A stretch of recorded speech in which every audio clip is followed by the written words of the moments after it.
Hello, everybody, and welcome to the ReelTok Podcast. I am happy to be back after a long hiatus. I was dealing with contract disputes and holding out for a little bit to get that extra pay. Luckily, thank God, Tyler came through. Otherwise, we would have had to take our talents somewhere else. Had to ask for a trade.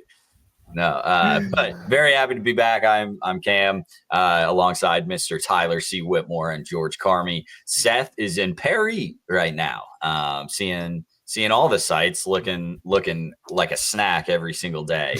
I love the photo shoots he has Anna take of him during his I love trips. his pictures. The funniest thing. I love him sending us those, but yeah, we wish him the best. Hope he's having a wonderful time. I'm just happy to be back. Glad I finally got to come back after, 3 weeks off. I think I worked 19 days straight. Jesus. At work. Maybe I had a day off in there somewhere, but I can't remember. It just had a lot of work going on. So yeah, it was a long one. But yeah, very happy to be back. Tyler. Oh shit, I am way off. Today we have the Electric State and Black Bag reviews. Guy forgot how to podcast. I forgot how to podcast. No, I'm rusty as hell. Man. You did come back to a fucking grind though, because we recorded 3 hours last night and now we're recording immediately in the morning. Yeah, and I will say, if anyone is a religious watcher of the ReelTok Podcast on YouTube, which I hope there are some. I'm sure there's one or two people. If I'm wearing the same exact clothes, all right, I slept here last night. So it was a late night, didn't get off till about 2 a.m., didn't make the hour drive back to Emma's grandparents' house just to make the hour drive this morning. So I slept here last night. It sounds like Sutton had a great night, so I don't feel too bad for leaving Emma. That's not sarcastic. No, that's not sarcastic. It did sound like she had a really good night. But yeah, so relax if I look the exact same. Well, for people, so people know, what we're talking about is that tomorrow an Invincible episode review of season 3 is dropping, a generational yap session, multiple hours long. So you're getting fed good this week. You'll have ReelTok today, another Real Quick tomorrow, all Invincible with the usual characters, and then Thursday we'll have a Real Quick. Friday we'll be on Patreon. So you're getting fed Lots of stuff. But today, episode 131 of the ReelTok Podcast, we have Black Bag and the Electric State.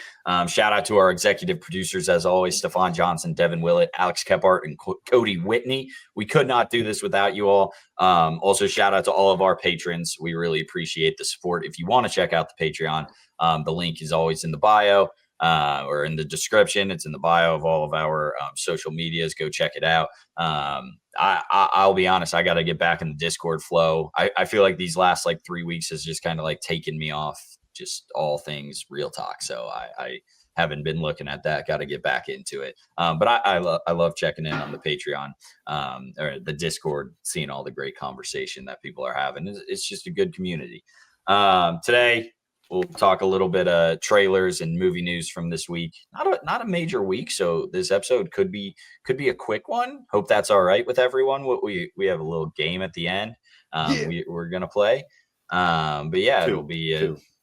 We got 2 games. From Well, Mr. it's one game, but I want to do it with each of you. Okay, that's fair. Yeah. Okay. So after being kind of all over the place in this intro, but this is what I'm here for. That's why the contract's so high, baby. Tyler, how have you been? What have you been watching? How's the week? Yeah, it's been a busy, hectic week. So obviously we recorded ReelTok last week, and then basically immediately I turned around, filmed 12 TikToks to have prep while I was gone for both my movies and sports stuff. And then I flew to Detroit. Let's see, Monday, Tuesday, Wednesday, Thursday, and Friday was all work in Detroit. Flew back late Friday night after work because I got home at midnight.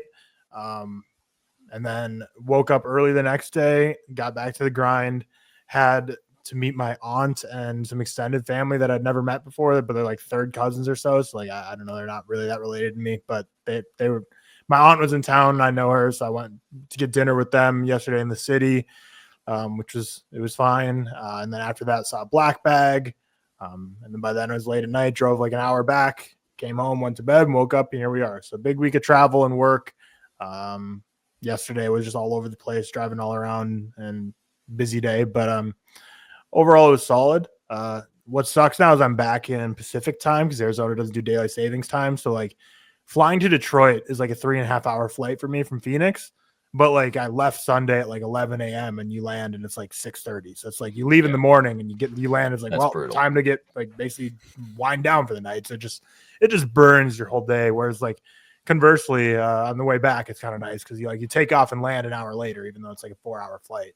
But yeah, crazy turbulence on my flight, which, with all this fear mongering in the news, not always the best to see, but sometimes pilots need to just like less news is good news. Cause basically he like came on, he's like, all right, gonna need everyone to stay in your seats the next like 30 to 45 minutes. We're about to go through some major turbulence because we're like flying over St. Louis. He's like, there's tornadoes in the area in St. Louis, and like actually St. Louis airport like completely shut down. They've canceled all flights. So get ready, basically is what he said. So I was like, nice. Good luck, text LOL. Fucking cracked me up. What did you say? He's like, I wish the pilot would just come on and say a little bumpy, but we're good. Yeah. Just be like, it's gonna be bumpy, but it's chill. Like the fact that he's like, yeah, actually every flight in this area is canceled right now. So let's have some.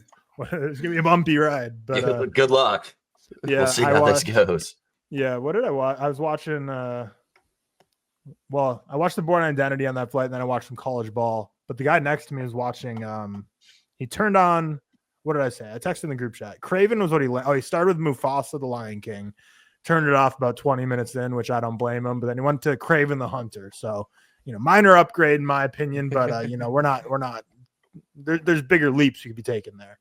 But in terms of what I watched this week, not a whole lot. After George and I did our Patreon review last week on Dr. Strangelove, I said it's going to start a Stanley Kubrick kick, which it did for one movie, which I still want to dive into more. But when I'm like the opposite of Cam when I travel. Cam, when he travels, goes on generational runs. He's going to the theater. He's like getting movie stuff done. Like it's like for him, it's like he gets like a break, so he goes and travels. Whereas for me, like it just completely throws me out of my routine. So I just like do not get anything done I normally would. And it's just been a big sports week too, with like college basketball conference championship week. Hopefully Wisconsin takes on the dub today.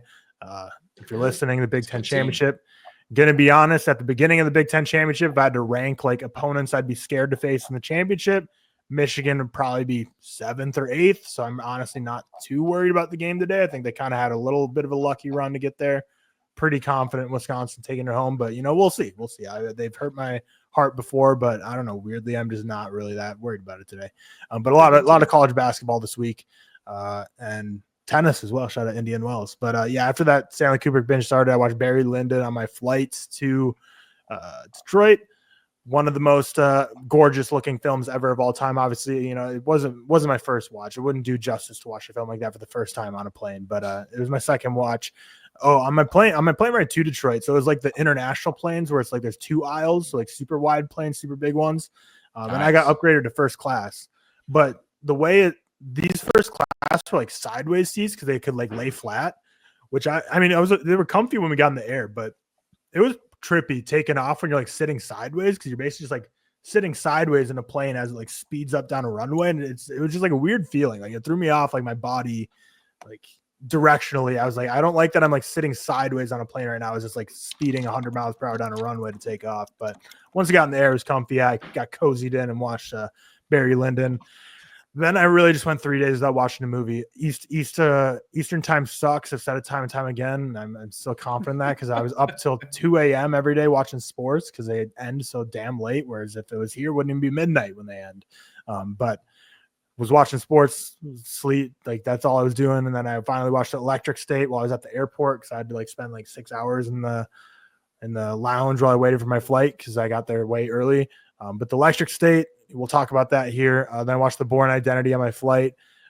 And then I turned on Driving Miss Daisy because like, it was an easy watch. It's short. I haven't seen it before. It's like, I know a lot of people don't love it, but it's like kind of like an iconic film for its own rights. It was Oscar nominated. So I turned that on, but then I just took a little nap in the plane. So I got like 20 minutes into that thing. So we'll see if I ever go back and finish it. But then yesterday I watched Black Bag in theaters. Also watched Almost Famous, which is going to be our Friday Patreon review. And that's what I've been watching. So yeah. Nice. George, how are you? How was your week? What have you been watching? Nothing. So I am such a fake cinephile right now that the last couple of weeks have been embarrassing. I've only seen 5 movies the month of March, which is just. What did I call you in our chat the other day? Washed Carmi. I thought I had a better nickname than Washed and not stuff 14 or something. But yeah, it hasn't even been like I don't know. It's not like I don't want to watch movies. It's like we've been catching up to Severance. I've been watching Invincible because I was a couple of episodes behind before the finale came out. We're watching White Lotus week to week. I'm watching a lot of tennis. So it's not like I don't want to be watching movies. It's just there are other things that I am watching. I think it's the most TV that I've watched at once in a long time. I don't know the last time I was watching 3 shows at the exact same time. So that's kind of what's been taking up a lot of my time. But the week fine, week bland, I guess. Didn't really do much except work out and come home and cook and eat and sleep and watch TV. Kind of a little bit of a boring week on my end. I don't have much updates for you guys, unfortunately. I'm not as cool as Seth right now as he's in Paris, and I'm very jealous. But next week I'll be away for one of my boys' bachelor parties. I told you guys this weekend kind of kicks off like an insane couple of months for me. I have Victoria and I have 9 weddings total this year, including our own. And from now until July, we got 4 weddings, including our own. And that means I got 3 bachelor parties. Victoria was on a couple of bachelorette parties. She's going on hers in a couple of weeks. I'm going on mine in a couple of weeks. So where are we going? What's she doing for her bachelorette? She's doing Nashville with all of her friends. I'll be there. Can't wait. Yeah. Cam Walsh, you can join. Mm-hmm. I'm going out east to Long Island. Very cool. You for sure can come. But yeah, we're literally just go. My grandma used to live out east, all the way out east, where it's like the country of Long Island, kind of. And she ended up moving closer to my parents, but they never sold that house out east. So I was like, all right, let's save money on a hotel. Let's just kind of go relax and golf. And it's Masters weekend, the weekend that I'm doing my bachelor party. So let's just like chill, watch the Masters, drink, play some card games, blah, blah, blah. I didn't know George Carmi was a Masters guy. I'm not the biggest Masters guy, but all of my friends are the biggest golf guys you'll meet. And I know they're going to want to watch the Masters and enjoy. So I play golf. I don't watch too much golf. I was watching the Players a little bit this week while it was going on at work.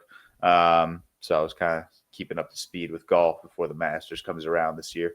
But yeah, nothing really big on the week. I was in Jersey yesterday before I came home to record the Invincible pod. Just went to hang out with some friends in Morristown. Got a couple of friends that live in Morristown with their significant others, so they hosted like a little apartment get together yesterday. So I was there from like around 10:30. I probably got home around like 6, and then I just relaxed, watched some tennis before we recorded Invincible. And then we spent 3 hours talking about Invincible. That's about it on the watches. What do we do? We talked about Doctor Strangelove, of course. That was our patron last week. We'll talk about Black Bag and the Electric State shortly. And then the only other movie I watched was Cool Hand Luke, starring Paul Newman. So I had no business or no plans to watch this movie. I think this is a funny story, actually. So I got a DM on Instagram, and some guy was like, "Hey, George, it looks like recently, like you've been feeling a little down in your TikToks and your ReelTok videos from which I don't think. I think I'm pretty alive and active and energetic, but I guess I'm not putting out that energy." Checking. I love it. Yeah, he was just like he recommended me this movie. He was like, "I think you should watch this movie. Like, I think you'll really relate to the character of Luke, and Paul Newman's a fantastic actor." So I was like, okay. Victoria was gone. I don't know where she was that night. I think she was out with friends or something. But I was like, all right, let me throw this Cool Hand Luke, a crisp 2-hour movie. I should dive into Paul Newman's filmography. Fucked up, man. That's a crazy recommendation to give someone. Really, really good movie. Very good movie. But it is just about this like broken man. The whole movie and Paul insane recommend. Does he ever like become whole? Is that the ending? Is it a happy ending or no? No, it's not a happy ending. Oh, you want me to spoil the ending? No. Yeah, I don't care. Sure. It's like the most unhappy ending ever. Like ever. Right, like spoil he gets shot Cool in the Hand throat. Luke's ending. Yeah, he dies. He dies. That's the bummer. ending. But he doesn't kill himself. He gets shot, but he has like a whole insane movie to recommend to someone. And to preface it by like, I think you'll relate to this character is just it's just crazy. I feel like I've been putting out good energy on this pod. Shout out this guy, whoever this was. I immediately like kind of panicked and like went to my TikTok and started watching my videos to make sure I wasn't like looking depressed or something. But it's like, no, I think I look fine. I think I'm putting out good energy, good energy on the pod, but yeah, so that's why I watched Cool Hand Luke. So a very good movie, by the way. I'm not ragging on this movie. I'm not ragging on this recommendation. It's a very, very good movie. It got me to cry. It got me to think, it got me to like reevaluate myself. And Paul Newman does put on a really, really great performance. I threw a couple of Newman flicks in my watch list. So, whenever I get back to consistent movie watching, I'd like to watch more of him. But yeah, that's about it. That's literally the only thing movie-wise that I've watched other than Black Bag and Electric State. None of you guys are watching White Lotus, right? No, mid. Yeah, shouldn't have won limited time series Emmy awards, and therefore I'm boycotting. White Lotus season 1 is very, very good. White Lotus season 2 is very good. I'd be curious if you're listening and you watch White Lotus. I would love to hear your thoughts on season 3 in the comments. We could use that as bait in this episode right now. I'm a little let down. I'm going to talk about White Lotus for a sec, if you guys don't mind. Go for it. I'm kind of a little like let down by not by what's going on, just the way they're approaching the progression of this season. Every season of White Lotus has always done a very good job at like sucking me in, really attaching me to these characters. Even if you hate them or love them, you're so intrigued by them. And that's certainly the case in season 3. You just like fuck so many characters. Like they suck, but you're so intrigued by what's going on. And White Lotus has always done a good job at, not telling you exactly what's happening. Like you're literally just watching people on vacation.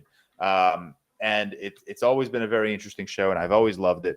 We're 4 episodes in now, and I know the same amount of information now that I knew in episode 1.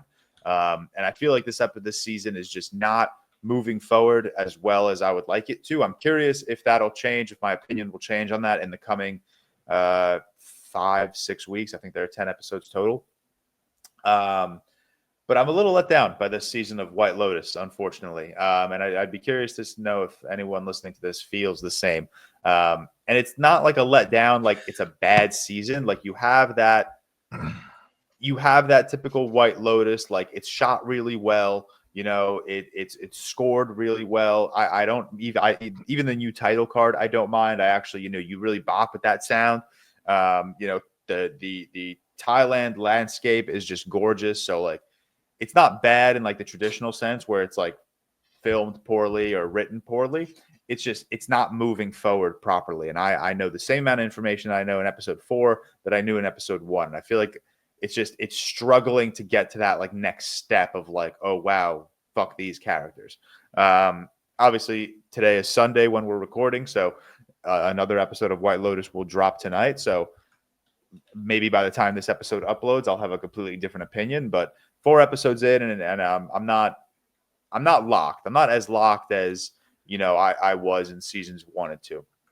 But nonetheless, still a very like entertaining 45-minute to an hour watch. It always makes Victoria and I crack a smile. We're always like, oh, what's gonna happen? You're always like kind of playing a puzzle, trying to figure out what's going to happen.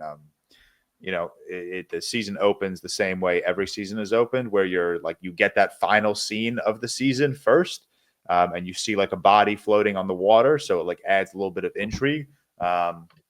but the rest of the show not sucking me in as much as I would like it to. But yeah, that's about it. That's about my week. One thing I think is cool about the White Lotus, which I haven't seen a single episode of, but the creator Mike White, how he was on Survivor like 5 years ago, and he's given a cameo to every single member of his alliance from Survivor, and like sees the White Lotus. Yeah. They're always just like someone like eating dinner at a restaurant in a scene or something, but that's just like cool. I feel like because like rich people go on Survivor all the time, or like celebrities, they usually like throw like one in to like a normal population season. But it's cool to see him like actually like he like clearly like actually made friends there, and he keeps up with them. Like they, yeah. Because I keep seeing TikTok compilations like every Survivor contestant that Mike White's had cameo in White Lotus. I'm like, it's kind of sick. He's just like actually just friends with the people from Survivor. That's cool. I always forget he's the creator of White Lotus. Not in like a bad way. It's just like I don't know how to say this without sounding disrespectful. I would just never peg him as someone to like think of that type of concept, you know, like Mr. Schneebly from School of Rock, cast member of Survivor. Like I just wouldn't peg him to be the White Lotus guy. Also, every time we record episodes and I go through like what have I been doing and what have I been watching, I got Victoria texting me in the background reminding me of things because I always forget. Nice. So she really wants me to mention that we have also been rewatching Desperate Housewives. Nice. This is now the third time. Why didn't you want to tell us that? I completely forgot. I forgot that we started. Sounds like you're hiding something. Yeah. I think we're like 4 or 5 episodes into season 1.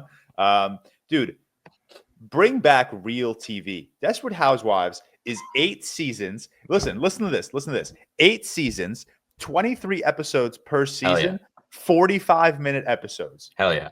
That's absurd. 2 days in a row for this one, George. But you'll see the first one tomorrow if you watch the Invincible episode. Shout out CW's Arrow. Also was like 8 seasons long, and the first like 6 when it was real television was 23 episodes, 45 minutes long. That's crazy, dude. You would get shot if you tried to do that these days. That's CW's real cinema. Arrow. CW's Arrow getting 2 shout outs on the podcast back to back. Yeah. You guys will hear the second one tomorrow. That's awesome. I was double because Victoria's like, oh, how many? I forgot how many seasons it is, and I'm like, oh, it's probably like 4 or 5. I don't think it ran that long. And then I looked, it was like 8 seasons, 23 episodes, 45 minutes. I was like, holy shit, man. But no, man, Desperate Housewives absolutely bangs. It's so much fun. This is actually, believe it or not, my 3rd time watching it through. I watched it through with my family when it was like running on TV, or, you know, I probably jumped in maybe a season or 2 late. My parents were definitely watching it from the start. And then I rewatched it in its entirety as like a senior or junior in high school. So it's so weird. I haven't watched Desperate Housewives in what is it, 2025, in like 10 years maybe. Like I haven't even watched an episode. So I was like watching these episodes with Victoria this week, and I was like, wow, like this is so strange. Like it's so familiar. Like, you know, when you go back to something after a long time and like it still feels familiar, but it still feels brand new. Like I remember all the characters. I remember all of the players. You know, I remember Brie Vandekamp and Lynette Scavo and Susan Meyer and Gabrielle Solis and, you know, all of their husbands, ex-husbands. I remember, you know, the show started off with the narrator killing herself, and, you know, but like every episode there are plot points, and I'm like, wow, I really don't remember that. Like, this is cool. Like, it's a weird feeling. Like, I feel like I'm rewatching the show for the first time, but also like things feel familiar. So it's nice to have, because like a couple things happened in the first couple of episodes that Victoria and I are watching, and I'm like, wow, like I don't know how that plays out, and I'm very excited to not know that, because this is so intriguing. But Desperate Housewives absolutely fucks, absolutely bangs. I recommend it to everyone if you have time for 200 episodes, 45 minutes each. That's awesome.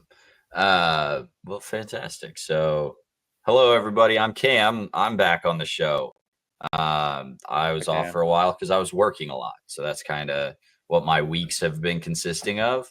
I will say, a while back our house flooded, and that sucked, and then we've been dealing with insurance and everything, and so not this past week but the week before, they ripped up all of our tile. And so that took all, like 2 weeks ago, they ripped up the entire kitchen, all the tile, all of the appliances were taken out, all of the cabinets and countertops that we just put in were taken out. So yeah, hella depression in the Walsh compound these days. So we're currently living with Emma's grandparents, which just makes my drive home to my parents, or not even home, but the drive to my parents even longer now, which is just a bummer, but it also makes it harder to get to the theater right now. So just, yeah, a lot of things going on right now, but that's kind of how we've been doing the last couple weeks. I love Emma's grandparents to death. They're fantastic people. They are very different,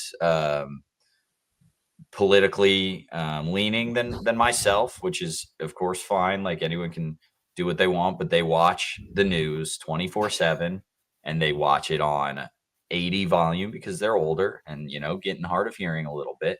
And so it's just like, I'm not a politics guy. So like, if someone said my politics are wrong, I'd be like, that's fine. It's just kind of how I feel. Whatever. I don't care about politics. If you watch a news show for 24 hours straight, I understand why you're radicalized. Like, I get that like not, it's not your fault at that point. Well, it is for watching the news channel. But like, I understand why you're super radicalized. If you were watching the other news channel, you'd probably be super radicalized the other way. And it's just some insane shit is said like all day long, like just crazy stuff. Again, I'm not like, I don't care which side of politics you're on, but if you watch the news for 24 hours a day, you're fucked in the head, man. you're screwed for a while. Again, love them to death, but like, I understand why they believe things, because they're getting fed it for all day. But like, even if you're in the political news slop, that's the question. Basically, all political news is slop. It's the worst kind of slop, I'd say. But we're in like one room, and you can still hear it clear as day in the other room. And I just want to plug Bailey's ears sometimes. Like, don't listen to that. But yeah, I think it's been a month since I've been on. I mean, it's been 3 weeks, but I've been watching the MCU. Captain America: Brave New World. Captain America: Brave New World awoken something in me. And I've been just grinding the MCU. So basically from March 16th to today, which is since February 16th to today, which is March 16th, I've watched almost the entirety of the MCU. I still have the bad ones. So Thor: Love and Thunder, Quantumania, the good one, Guardians of the Galaxy, but then the Marvels and one other that's bad. What's the other bad one? Can't remember, but I think those are the 4 left. And then also No Way Home, because it's not on Disney Plus for some reason. So I'm sure it's on something, but why are we not putting No Way Home on Disney Plus at this point? Just put them all on. But outside of the MCU, what I've been watching, watched Monsters Inc., watched Toy Story, showing those to Bailey, watched Freshman, shout out Mateo, fantastic short film. Watched Jurassic Park 3, showed that to Bailey. Maybe a little too young to be showing that to Bailey, but we didn't know for sure. Yeah, that's about it. And then, Invincible, Daredevil's fantastic right now. We'll probably do an extra episode for that. Can't wait. Dude, yeah, Daredevil's so sick. I want to talk about Daredevil so bad, but I also want to wait until the season's over. The one MCU movie, first off, like, I fully understand I'm a slop artist doing tricks on the MCU. I had an absurd amount at a 4.5 out of 5, so I've dropped a decent amount. Like, I think I had half the movies at a 4.5 out of 5. All right, I've dropped a decent amount. Still not super low, but like, what's the biggest one that when you watched it this time around, you're like, that one's not as good? Painfully, probably like Far From Home. Yeah, you took that from a 5 to a 4. No. It's always a 4.5. So I only went down to a 4 because I can't fully let go just yet, I don't think. And you have a brand to uphold. That'd be too. I have a brand to uphold, true. So my issue with Far From Home is the same as like No Way Home, where the first half sucks. Like, the first half has no sauce. John Watts is questionable at best director. But then once it gets into like the Mysterio stuff, I'm locked in. Like, I think it's awesome, man. I love it. So I still really love like the Mysterio stuff of it, but getting into it struggles. And then Black Panther Wakanda Forever, I did realize, but didn't realize I had that at a 4.5. That's, it's a fine movie. It's not a 4.5. I dropped that to a 3.5. Shang-Chi is good. I don't know why that doesn't have a sequel. I rewatched that and I'm like, why doesn't this is good. Doctor Strange is good, not great. Dropped that a little bit. Black Panther's really good, kept that where it is. Went up on a couple movies like Civil War and Age of Ultron. Guardians of the Galaxy, I think, might be the best one. So yeah, just running through slop right now. It's something easy that I can watch, especially while going through all this change of like for going from house to house. I need like some comfort food right now. So it's been good. I don't remember anything from Wakanda Forever except I remember holding my breath in theaters when I went to that dream scene when like someone was in that throne and you're like, you hear a voice and like, I remember holding my breath being like, please don't be Chadwick Boseman. Please don't be an CGI AI. Chadwick. I was Boseman. like, that was like the most scared I think I've ever been in MCU history. No, I was fair. like, please don't. But That's thank fair. God they didn't pull that off. The thing about Wakanda Forever is I think it's one of the best like tributes to a character while also like having its own story. I think it does a really good job at that. Like I like the story. It's just the CGI battles at the end of Black Panther movies need to be studied because like at the end of Wakanda Forever is awful, but also the first one like the CGI is really bad and like the rest of the movie looks really good. I think at least. So it's just really weird. Maybe Ryan Coogler's a practical effect merchant. Get him the CGI and he's lost. Exactly. But what a great director. Shout out Ryan Coogler. Just going through the MCU and going through house moving again. This week we should, and it's just such a pain working with insurance, man. Like they're not even being, bad or anything, but just, they have to jump through every single hoop they can. So yeah, it's just been a lot. Ready to get back into our own home and get back to our own life kind of thing. But yeah, this week, today, Selection Sunday, probably the greatest day of mankind. I love college What are we thinking? Is basketball. Purdue a 3, 2, 3, No, 4? they're 5. They're 4 or 5. They're 4 maybe, but I think they dropped to the 5 line. Bummer. I mean, we had a great January and middle of February, but then just went downhill. And I think our flaws are really starting to show. It's a move on to next year kind of season, unfortunately, which sucks. Can't give it up which yet. Sucks. I mean, like a Sweet 16 berth is a win. I'd be very happy with Sweet 16, but honestly, even that I'm not super confident in right now. I think if you go to any bracket place, they are going to say Purdue is the team to pick it to get upset. 12-5. This March though is anyone's game because like Auburn was like the clear 1 seed coming into this, but now they've lost 3 of their last 4. Like so, it's like what's going on here? I'd say Wisconsin's 95% chance a 3 seed, 5% chance 2 seed. But if they win today, I think they can get to that too. But also, who's the 2? Michigan State. It'd probably be they'd take Michigan State. Possibly. Oh, they're not going to do that. Exactly. So, and the thing is, I always feel like the Sunday championships don't matter too much. I feel like they kind of just lock the bracket and they're like, unless they have like a break glass in case of emergency scenario, but I don't know. I think Wisconsin would have to lose like 100-0 to like drop or like anything or win 100-0 switch a little bit, but it won't. They probably just right now they probably have, because there's only like 5 conference championships today. They probably have like 8 brackets right now ready to click upload. It's just like a matter of how these games fall. Basically, I would love to be a fly on that wall. I love college basketball. It's far and away my favorite sport. And I don't know why I ever question that when I'm in the off season. This champ week 2 specifically has been crazy. There's so many overtimes, a lot of buzzer beaters. Or like, dude, that's why college basketball is great. Yeah. Fuck the NBA, man. The NBA sucks. College basketball is great because they suck at basketball. That's great. Like, do you see Michigan, Maryland yesterday? They're not letting them run the floor with a layup with 5 seconds left.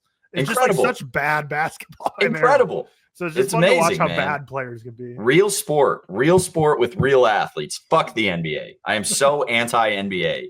Comment down below if you're NBA or college basketball or neither.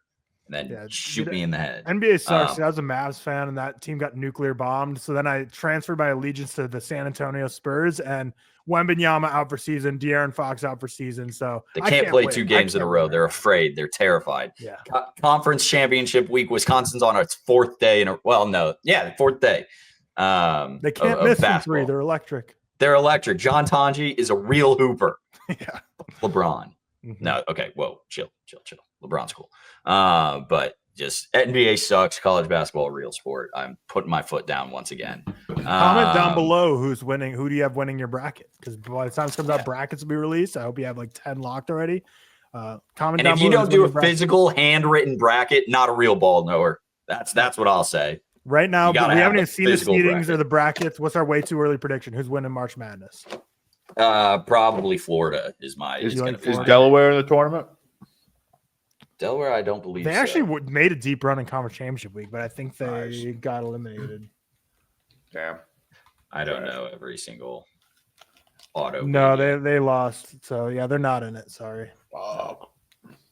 I'm obviously rooting for Wisconsin, but I'll say Missouri. We'll go with the bolder choice. Missouri's good, man. Missouri's a good team. I think they have potential for a deep. Imagine if John Tonji was on Missouri last year. So imagine if they kept them too. They'd be unstoppable.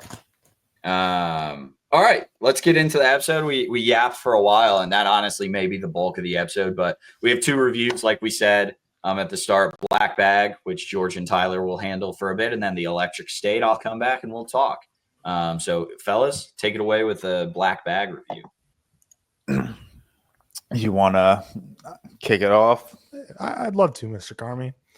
Black Bag, directed by Steven Soderbergh, is the latest film to release in theaters. It is classified as a thriller, starring quite a solid cast here. We got Michael Fassbender, Cate Blanchett, obviously, but you also have Naomi Harris, Reggie Jean Page, Marissa Abella, Pierce Brosnan, Tom Burke, a Skarsgård brother, like the least known one. So shout out him. But it takes a spy to hunt a spy.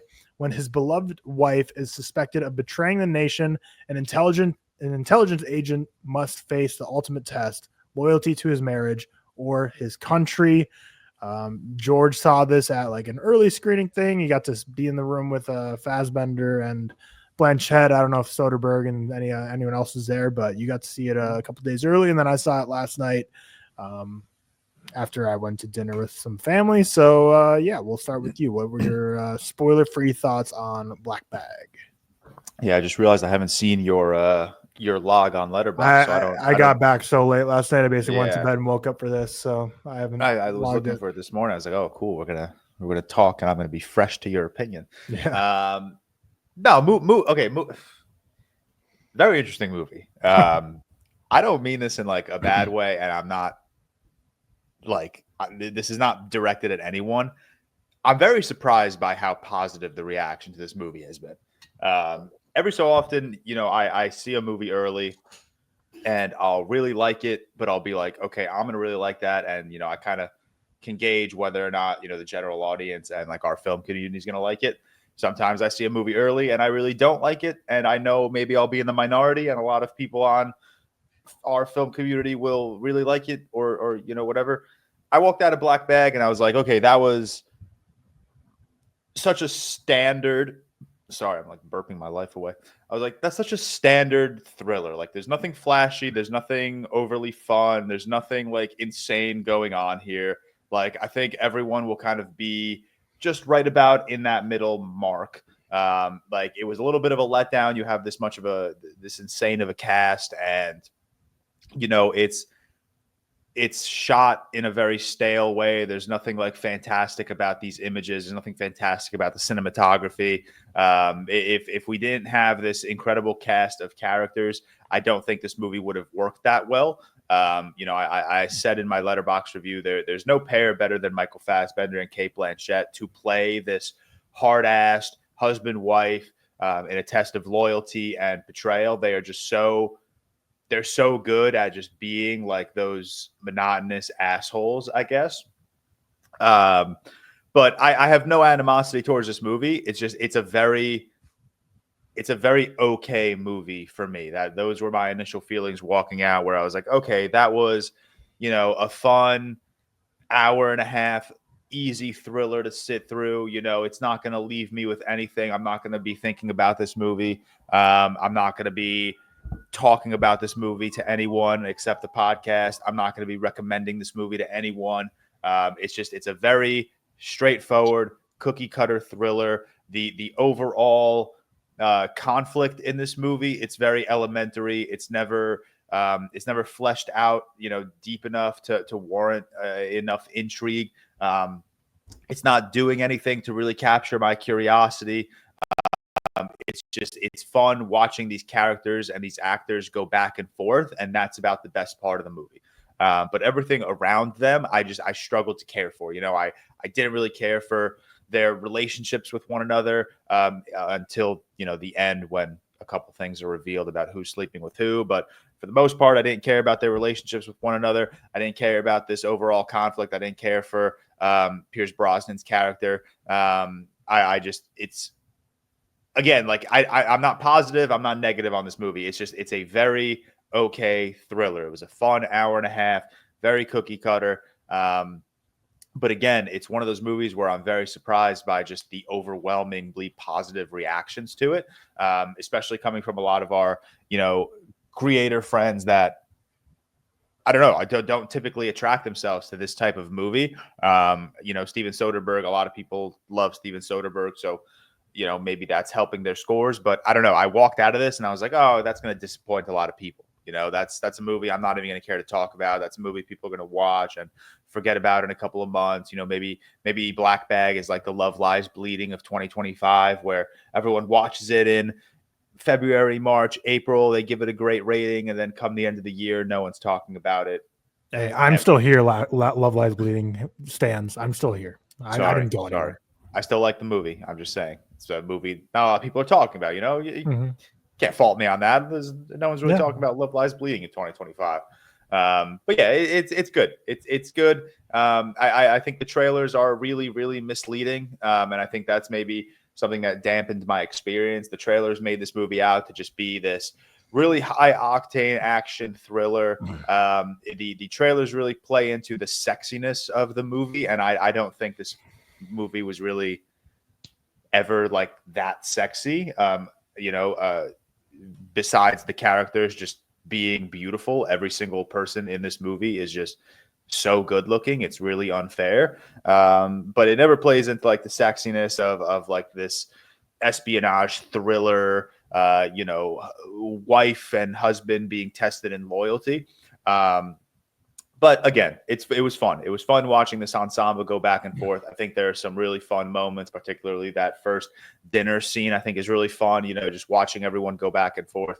Marissa Abella, absolute standout for me. Like such a standout. She's so fantastic. She's so funny. She's so, she just gives off such a disarming personality, but also just such a badass personality. So a really good bounce back after the Amy Winehouse documentary that she did, or not documentary, biopic, sorry.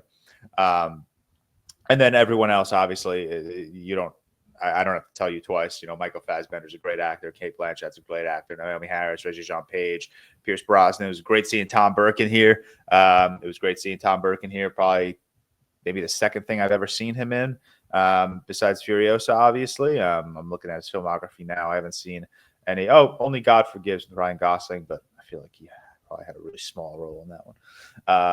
But yeah, good, very, very. It's good. It's a good movie. It's just a movie I'm gonna stop talking about after this podcast and never talk about it again. And Steven Soderbergh right now, I know a lot of people were much higher on Presence than me. Obviously, a lot of people are higher on Black Bag than me. Steven Soderbergh's just not doing it for me right now.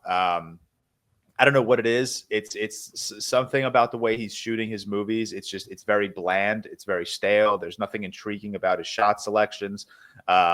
Thankfully, Black Bag did not come off as corny and laughable as Presence did. Black Bag at least had like that extra like thrilling intrigue. Certainly a step up from Presence, but I don't know, man. I'm not attracting myself to Steven Soderbergh this year the way everyone else seems to be. Everyone's like, oh, Steven Soderbergh's carrying 2025 on his back when, I think he has one of the worst movies of the year and then just a very stale thriller. But I don't know. I can't pinpoint exactly what it is about him. He's just, I'm not going to say that his movies are lifeless, although Presence is lifeless. Black Bag is certainly not lifeless. It's just, I don't know. It's just like a very bland way of shooting his pictures. There's nothing really like creatively inspired about the way he's like shooting movies right now. It's just, I don't know. I'm struggling with Steven Soderbergh, even though I like this movie enough to give it a positive rating. But yeah, those are my overall thoughts on Black Bag. I went with a 3 out of 5. I don't know. Maybe I could rewatch it and it'll go up. Again, I think my expectations given the trailer were probably a lot different than what I was given. So maybe going in again, rewatching Black Bag with the knowledge that, the trailers are very misleading. Maybe that'll help my score a little bit. Yeah, I'm certainly higher on Steven Soderbergh and this movie than you are. Not majorly so in either direction, but I really liked Presence. I gave that 3.5, and I still really, really enjoy it and still think about it. And I enjoyed this one more than you for sure. And Soderbergh in general, I think is just a really cool guy. Shoots all his films, or I think all of them, basically most of them at least, because all the Ocean's movies he shot. I haven't seen Logan Lucky. I really like Aaron Brockovich. Really love Side Effects. I think it's one of the more underrated Steven Soderbergh pictures that if you haven't seen, check it out. Also, just a lot of really great looking people and like a web of deception. So I'd say Side Effects is honestly the one that kind of reminded me the most of this one. But then Magic Mike, obviously, kind of electric. Haven't seen anything else, I don't believe, but that's kind of most of it. But I really like Steven Soderbergh. I would be interested to see him have a cinematographer and see what that's like. Just like Zack Snyder, I think would benefit from a cinematographer. I think Steven Soderbergh, I'd want to see what that's like if you have a cinematographer. No, dude, Zack Snyder, he was better when he has a cinematographer. But I like this. I agree that I don't think it was marketed the way that I was expecting. I think I was expecting more of like it's based around people in the spy organization, espionage, but this honestly more was like should be marketed as like a whodunit because that's how this movie really plays. Like you kind of get the whole final reveal, and you get the classic whodunit final scene where it's like a narration from a character. Then you kind of see all the scenes play back of like where all the clues were the whole time to lead you to the final conclusion of the big outburst. So. Which I love. Anytime a whodunit, even if I don't like the whodunit movie, anytime you get that final scene, it's the same thing about Saw movies. Even if I don't love the Saw movie, the final montage will always be electric, where it's like unraveling everything that like you should have been catching along the way, the clues, and revealing all. That's always one of the most electric moments of cinema for me. Is like the realization or the come to Jesus scene where like everything comes together. But yeah, it's like this movie, like, we'll kind of get into like spoiler section won't be that deep, but I'll save just some spoilers for it. But basically, like, there's this global political conflict, and all these members work for a secret spy agency. So the term black bag comes from the fact that like anytime someone asks you a question, it's kind of just like saying something's classified. Like, oh, you can't tell them where you're going on this trip. You can't tell them what you're doing today, what that meeting was about, which then leads to all these people in relationships not able to tell their spouse or their significant other everything, because either it is a black bag where they're not allowed to say it because it's classified, or they're just saying it's a black bag because they know that because of their jobs as spies, they can get away with lying or just omitting information because they're like, yeah, I guess it's just part of the business. But then you just get a lot of interesting parts of that too, where one of the people in this, so basically you get three couples in this movie. One is Michael Fassbender and Cate Blanchett, the main one you follow, who are the staple, strongest couple of this secret spy agency. And then you kind of have these others who are like struggling between like, can you only date people within this agency because they're the only ones who understand? Whereas anytime you try to date outside of it, no one really understands it. Like, you just can't really tell them about a lot of stuff because of how much it's classified. Or do you not want to date within this agency because everyone's just going to say they're like classified when it's really not? So it's like, they're kind of like the model couple where they're like, damn, like none of us can get this to work, like relationship to work, but Fassbender and Blanchett, like they got it down. So they clearly got something that we don't. And Fassbender's clearly like a very analytical, kind of disturbed man, whereas Blanchett's kind of a more standard, high ranking woman.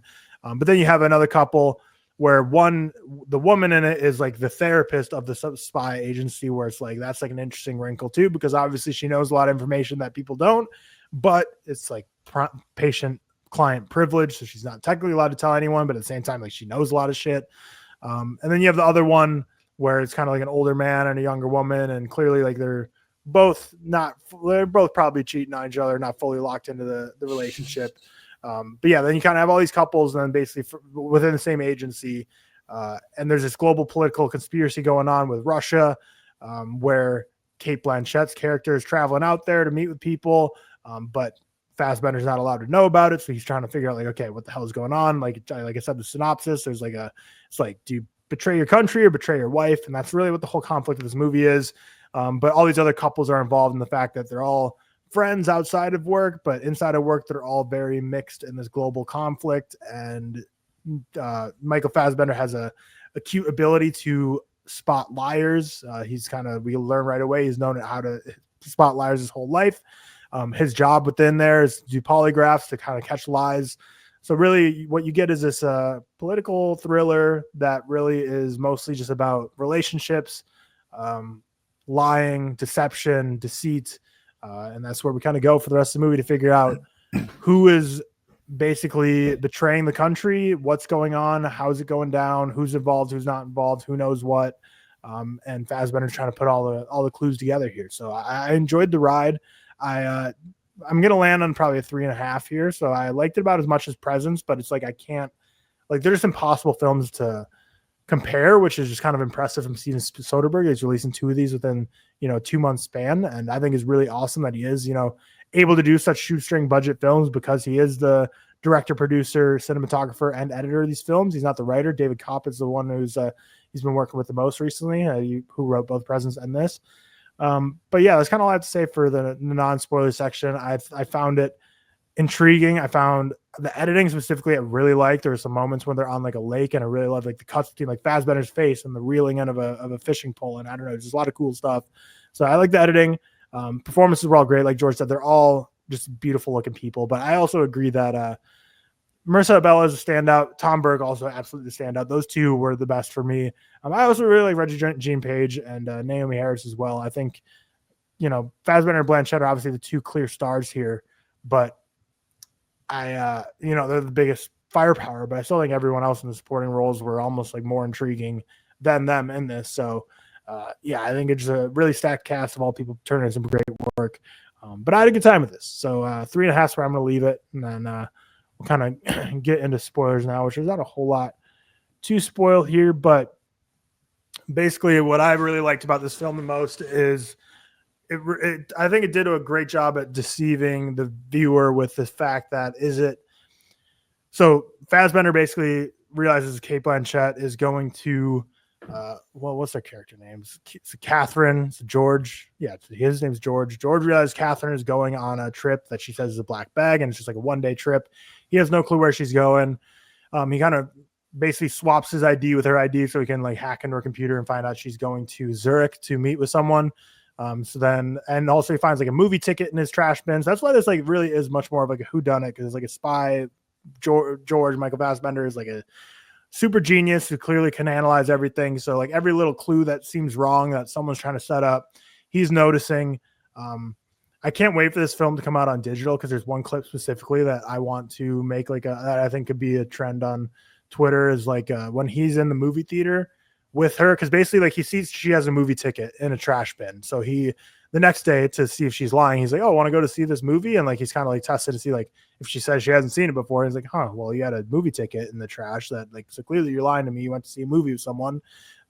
So if she's cheating on him or what's going on. But so then they go to the movie, she's like lying or basically is just saying like, oh yeah, I'll go see it with you. And then there's just like a clip where it's like a horror movie. So like there's like people jumping the theater, but she's not really jumping, kind of implying that she's already seen it before. Or it could just be that she's a spy and seen fucked up stuff, so she's not going to react anyway. So you don't really know. But he's like such a crazy like autist. Like he's just like staring at her watching the movie the whole time. And I just want to be like, this is how I'd be showing my boys La La Land or something like that. Because it's just like he's just staring at her while she's watching the movie. And it's like a hilarious scene, because he's such like a cold, like disturbing looking man who's just like staring at her. But yeah, I thought that was funny. And then So she goes to Zurich, and basically he gets Marissa Abella to hack into a satellite to basically just spy on the exact spot she's supposed to meet with someone and figure out, like, is she betraying the country? Is she doing some shit, like suspicious shit? Try to catch on to her. So they kind of hack into the satellite.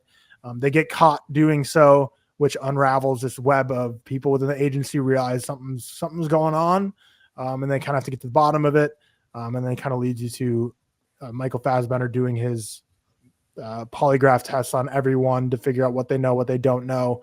I think the second best scene of the movie was that scene was sick with all the polygraphs, because he's just, again, it's like he asks pretty much every question he asks, like, is like, don't really know where you're going with this one. But then again, then you get that final scene where it's like unraveling everything. You're like, holy shit, that was pretty sick. How, like, everything he was asking about, like, oh, what's your religion? Like, and I think it's kind of stuff. You're like, why do you care about that? And it's like, oh, it all comes back to you. And yeah, really cool scene. Michael Fassbender pulls it off really well.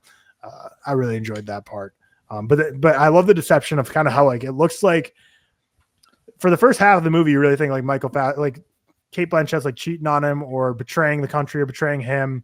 And it's like him trying to figure her out or like get onto her so he can like catch her in this lie, because basically you find out early in the movie he ruined like his parents' relationship because he found out that his dad was lying or whatever, and he basically led them to divorce and him losing his career. So like anytime, and he mentions with Tom Burke's character who's cheating on Marissa Abella, like he gets them to basically like kind of break up, and she stabs him in the hand with a knife because basically he's like, clearly to Michael Fassbender, if you're in a relationship and cheating or lying, that's like a no-go for him. So then when his wife's not telling him stuff, you're like, oh, okay, like she's going to movies with people, she's going on a suspicious trip, what's going on? So he starts spying on her. So it's kind of like the first half of the movie, you really think he's like catching his wife in like an affair or being like against the nation. And it's really interesting to see that. But then like when the end comes around, you realize like, nah, they're just like a strong unit, strong couple. Like I say early on, like, I'd kill for you, I'd do anything for you. So you kind of realize like, yeah, there was never a chance that he was actually like, he was more protecting her and like trying to find everyone else to take them down. Like he was like going to call in drone strikes to protect her. He was going to hijack satellites. He was going to kill his own friends. Like I don't know. That was cool. Like the whole first half I was like, oh, he's going to catch her and get her caught. Whereas like in the end, you realize he's like, no, like we're a team. I would literally kill people for her and throw everyone else under the bus and get them all caught. But cool stuff. I'm going to be honest, like a good chunk of the actual, like what was going on with like the actual like global conflict at hand was like went over my head a bit. Like I think I like locked out for like 10 seconds. And then all of a sudden I was like lost with all this like Russia and Severus and like what this is going to do for the world and the war and like stopping the war. And I was like, okay, kind of lost there, but it's not really the most important thing in the movie. It's more about the relationships and figuring out who's lying and who's not. But yeah, I had a great time with it. Again, not falling in love with it as much as pretty much every mutual I have, but definitely positive on it. Yeah, I also fantastic little rant. That was crazy. I don't know if you remember that, if you have notes in front of you, but you remember films way better than I do. I mean, I also saw it like 10 hours. Oh yeah, you saw it like last night. It was late night last night, and it's I was like, oh wow! Like, I I was like, you have the Wikipedia page up in front of you. Let me pop that open. Like I watched this, went to bed, woke up. Here we go. So it's fresh in the brain. No, like I said, there are so many like fun sequences that I really want to just point out. That dinner sequence, which you mentioned, is so much fun. Just the way it kind of like it just continues to escalate and escalate and escalate. And I love that little bit about Michael Fassbender's character that he can catch a lie, because he did it twice in this movie where he just literally drops like, is that why you're sleeping with her? Or is that why you're cheating on her? And he does it in such a like very like monotone, very like calm way. He's like, he just broke this insane news, and like the end dinner scene, it's not really a dinner scene, but the end dinner scene, where he breaks the news that Tom Burke's character Freddie is sleeping with the therapist.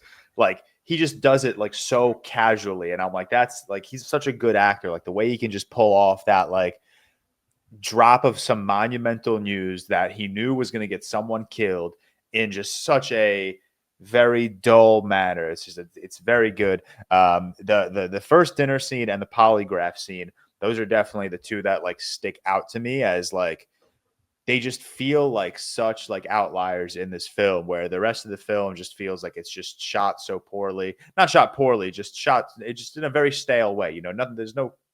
It's like a very stale spy espionage way of shooting a movie where you have like big buildings. Even when Michael Fassbender and Regé-Jean Page are on the boat, like there's nothing like exciting about the way it's being shot, but the dinner scene and the polygraph scene are the absolute standouts for me. They are just so much fun. The way the camera kind of moves from face to face, from out wide shots, looking at the entire table, from going from, Michael Fassbender's very dull face to Marissa Bella's face, who looks like she's on the verge of tears. Like that whole scene was just put together very well. And the polygraph scene was so much fun. I love that bit of editing where they keep cutting back and forth from person to person. It's not like you watch, Tom Burke do the polygraph and then you move to the next character. It's like they're intertwined, and it's just edited very well. And this is also where Marissa Bella is also just such a fucking standout, man. She is so good in this movie. George, Michael Fassbender's character, George, is like, is your middle name Beatrice or whatever? I think it was Beatrice. And she's like, no. And it comes up as she's telling the truth, but we know she's lying because we see it right there in her official file. And the way she like handles that like cocky, condescending, like, oh, I can outsmart this fucking thing. By like, what was she doing? Like clenching her butt or something? Her sphincter, yeah. Yeah, the crazy way to lie on a polygraph test. But those two scenes were absolutely the standouts for me. I really love. I think that was my favorite part of this movie, is just when you have these characters just in a room, just going back and forth. Like you said, the movie kind of, it doesn't lose me, but it kind of goes off the rails with just how large the spy espionage, conflict like kind of moves towards. Like there's a lot going on that I didn't find myself caring for, because the spy espionage stuff is not what really like drove this movie for me. It was the relationship of these 6 characters to each of them. How are they intertwined? Which one of them is actually fucking up the rest of them? That's what was like very intriguing to me. You even have that one scene where Regé-Jean Page, I don't remember any of their names. I really should have this open in front of me. But Regé-Jean Page and the therapist, they have their little therapy session, and the therapist like calls off their relationship. You find out they're sleeping with each other. But that's just it's a good scene, just the two of them going back and forth. Just let these fantastic actors just do their thing. It loses itself a bit in the second half with just how big it takes this, web of lies and conspiracy and all of that stuff. But when it's just these characters going back and forth, it's so fun. My theater was so much fun, I will say, when Marissa Bella stabs Tom Burke's hand. Everyone, I swear, some women applauded. All of the men were like, oh, holy fuck. Like everyone like audibly said something. That was so much fun. I love that he remains calm in that scene, and everyone's like, don't move it, don't move it, don't move it, stop the bleed. Like they knew exactly what to do. Like that's their line of profession, which is just kind of fucking crazy. I love Tom Burke's reaction to what do you say? He's like, that is the most interesting thing you've ever done. Yeah. Like you just get stabbed in the hand. Like that's like the first thing he says. He's like, finally you've done something interesting. Yeah, so fucked, man. He's such a douchebag in this movie. But yeah, good. Listen, I do want to rewatch it. I think I could be higher on the rewatch. Like I said, I think that's my expectations after watching the trailer were very different than the outcome I got. So I don't think I expected like a very like minimal action, little sexy film. This was more of just like a very intimate movie that kind of blows up in the second half in a not positive direction, in my humble opinion. But like I said, there are a lot of moments that are awesome. Dinner scene, polygraph scene, the final dinner scene. They're not eating dinner, but that whole sequence. So yeah, good, fine movie with some really like hints and sprinkles of some awesome stuff. Yeah, should we call Cam back and talk Electric State? Yeah. God, I can't believe we're talking Electric State. I mean, they spent $320 million on it, so we'll give it its proper time. We're giving Netflix what they want. They don't care if it's positive or negative. They just want people to talk about their garbage. Mm-hmm. Would you give this 1? Yeah, 1. 1. Yeah, I don't know why I didn't give it a half. It just didn't feel like a true half, but we'll get into it. Yeah. Once Cam comes back, we'll talk Electric State. But while we're waiting for him, I'll read the introduction to get us rolling. So The Electric State, directed by Joe and Anthony Russo, the Russo Brothers, as they are known by everyone affectionately. Rage with the machines. An orphan teen hits the road with a mysterious robot to find her long-lost brother, teaming up with a smuggler and his wisecracking sidekick. Cost $320 million to make. Not only the most expensive Netflix movie ever, but the most expensive streaming original movie ever released. It's in like the top 10 most expensive movies ever made, period, of all time. Pretty stacked cast. We got Millie Bobby Brown, Chris Pratt, Anthony Mackie, Alan Tudyk, Giancarlo Esposito, Stanley Tucci, Woody Harrelson, Ke Kwan, Jenny Slate, Brian Cox, Coleman Domingo, like name recognition down the board all the way to like the 10th build. But yeah, it was released on Netflix. Cam is back. I'll toss it over to Cam to now run the show once again. So I just gave the intro, I gave the cast, I gave the budget. We're ready to roll. Let's get into this thing, Cameron. All righty. The Electric State. Okay. Tyler, give your review first. You start it. Yeah. So this movie, this is like an all-time, which is like kind of the genre, the Netflix original genre, I will call it, is very good at this, which is 2 hours of pictures are on the screen, words are being said, sounds are making noise, but it's going in my brain, eyes, going in my ears. But then there's just something in the wavelength that just stops it from entering the brain. Like it just happens to me. This movie just happened to me. None of it was effective. I think the opening scene was like particularly awful too, with like the acting, which just like completely sets you up for failure.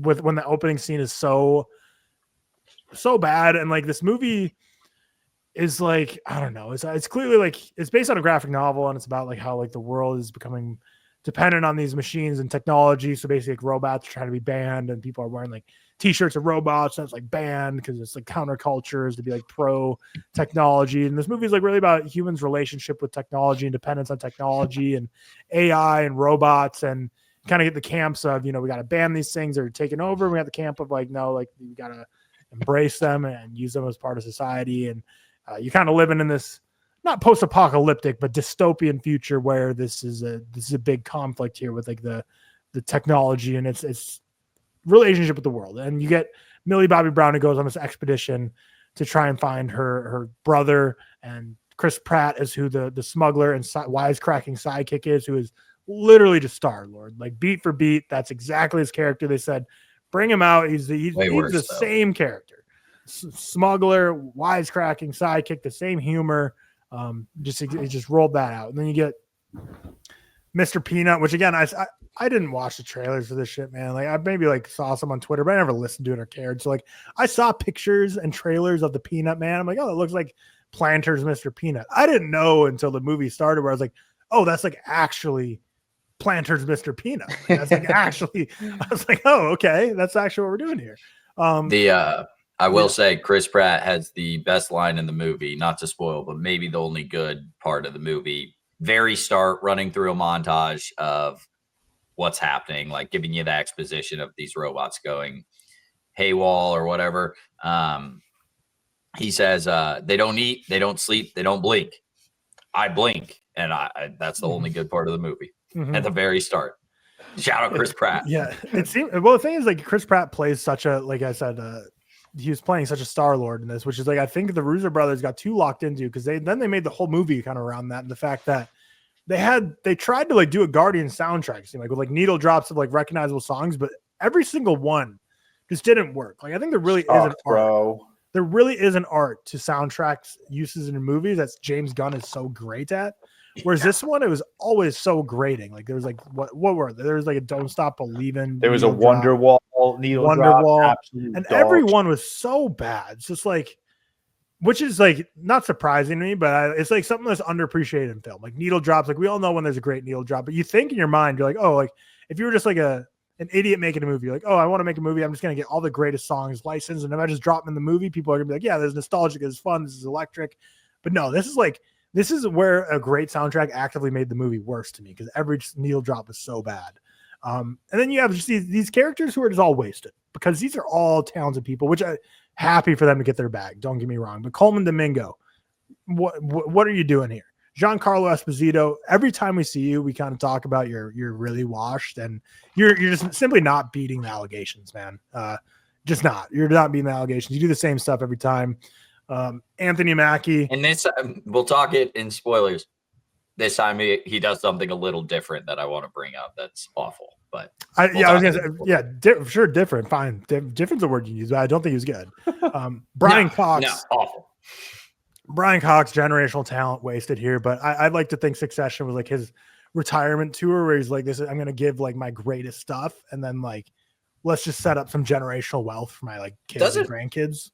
Doesn't Brian Cox like constantly talk about how Marvel sucks or like how it's like not real movies or something? I feel like I've probably, seen but no, this isn't like, Marvel, man. It's Electric State. It's the same thing. It's the same thing. It is. This really is like, it really does feel like, which maybe is like the Russo brothers are washed outside of Marvel too. Cause like when they did other stuff, non-Marvel, like the Gray Man, I mean, I guess the Gray Man, you could even say felt Marvel-esque too, but I don't know. I just feel like the more that they are trying, the more movies they're making outside the MCU, the more it feels like they are just continuing to try and like take out the recipe for what they did in the MCU, but with like a different font and like make it work. And it just doesn't. And I feel like, and people have said this before, this isn't like an original take, but like the Russo brothers have excelled in the MCU in movies where plenty of directors, writers, producers before them have laid the groundwork and gave them a strong foundation to build off, where when they're tasked with start something from scratch, dude, and create this world and get us immersed and excited, they haven't been effective at it. So I think they really rely on just having a great foundation. When they're given that great foundation, they can build off of it. But something like this where, which I haven't read the graphic novel, but from a lot of people's interpretation, I'm reading, it's like the point of this movie is almost like completely opposite of like how like the graphic novel is supposed to be. The graphic novel is supposed to be incredibly grim and bleak about the state of technology and the vapidness of capitalism culture. And this movie is kind of like everything that the book was warning against, like making a $320 million streaming original that's going to get terrible reviews and just stuffing executive pockets. Like, it's just like kind of everything the message of this story is supposed to be against. And that's just kind of like maybe the most poetic way it's coming about, where it's just like complete empty, vapid nothingness. Again, this movie was 2 hours and 8 minutes of just nothing was connecting. I think there was a lot of actually like stupid moments in it where like the politics they're trying to display or like the commentary they're trying to have, like it just felt all so hollow to me. Whereas like I am interested in watching the graphic novel because I remember when this was announced, and there was like not concept art, but they were showing like images from the graphic novel. Like it looked cool. Like it looked like dystopian and dark, where this movie didn't really ever get there. But yeah, it's Millie Bobby Brown, not a great actress, but she's like kind of innocent at the same time. And the fact that like, I feel it's for her, man. She's a child star. Yeah. She's locked into that forever. They always say like you stay the same age you are when you got famous. So she's like maybe 10 years old the rest of her life, mentally and talent wise. Just like Justin Bieber, he's not getting past a 14-year-old in them. But it's she's rough in this. And again, it's like there's so much talent in this movie that just is wasted. And this isn't the movie I'm going to remember. Or I would say ever want to talk about again, but we will talk about this movie again because it's probably going to be a ReelTok nominee. It's probably going to be nominated for a ReelTok award. So shout out that. So put it on your early best visual effects and best male actor. Yeah, best movie moment when I don't know, Mr. Peanut shows up and through a portal. Funniest movie for sure. On your left, and Mr. Peanut. Oh my god. I really genuinely have nothing else to say. This is again, my biggest takeaway is I think it's a lot wasted here. It's I don't know. It's like it wasn't like I think it is offensively. Man. I was gonna say I think it is offensively bad, but like I don't know. Like it didn't reach 0.5 status for me because I watched it and I guess most of it I was just like, oh, this is like kind of ugly and whatever. But yeah, I just think again, wasted talent makes me interested to read the graphic novel, and that's kind of where I'm at. But Russo Brothers, Go back to Daddy Feige. You need him. And just don't make original movies. And I know this is original. It's going to be that original. Don't make like movies where you're going to be tasked to create the world yourself. Wait till someone else can. Yeah, because who are these writers? Christopher Marcus. What else have you written? And Steven. Yeah, exactly. Exactly what you think. All the MCU movies. That's awesome. Don't just stay in your lane. Looking at their filmography is hilarious because they're very clearly the like Russo Brothers guys. Maybe they shouldn't be. Yeah, and let's see, cinematographer. What are we thinking here? Fast and Furious cinematographer. All the Fast and Furious movies. And House of Wax. Here's something, George. One of the writers, let me confirm, he's the only writer. Oh, no. So these two are a pair. Like they come in. Yeah. Here comes Double and Make It Trouble, or here comes whatever. They wrote Pain and Gain, George. There you go. That's a movie. I mean, all right, that's a W, I guess. That's a movie. That's a movie for sure. Yeah, I don't think anyone like Pain and Gain. I haven't seen forever. I really liked it though, but I don't think anyone's saying the writing is what's making that movie the greatest thing ever. I think it's more Michael Bay of it all, and let me know. Rock of it all. Tyler, you might have just said this. Let me know when this cinematographer's filmography intrigues you, George. Mm-hmm. Sonic the Hedgehog, Fast and Furious Tokyo Drift. No, all the Fast and Furious. Fast 5. Furious 7. Fast 5 is good. X, Fast and Furious 6. F9. The Fate of the Furious. G.I. Joe Retaliation. The Gray Man. Like, at some point, you should not have a job. Just hang it up, man. Find a new career.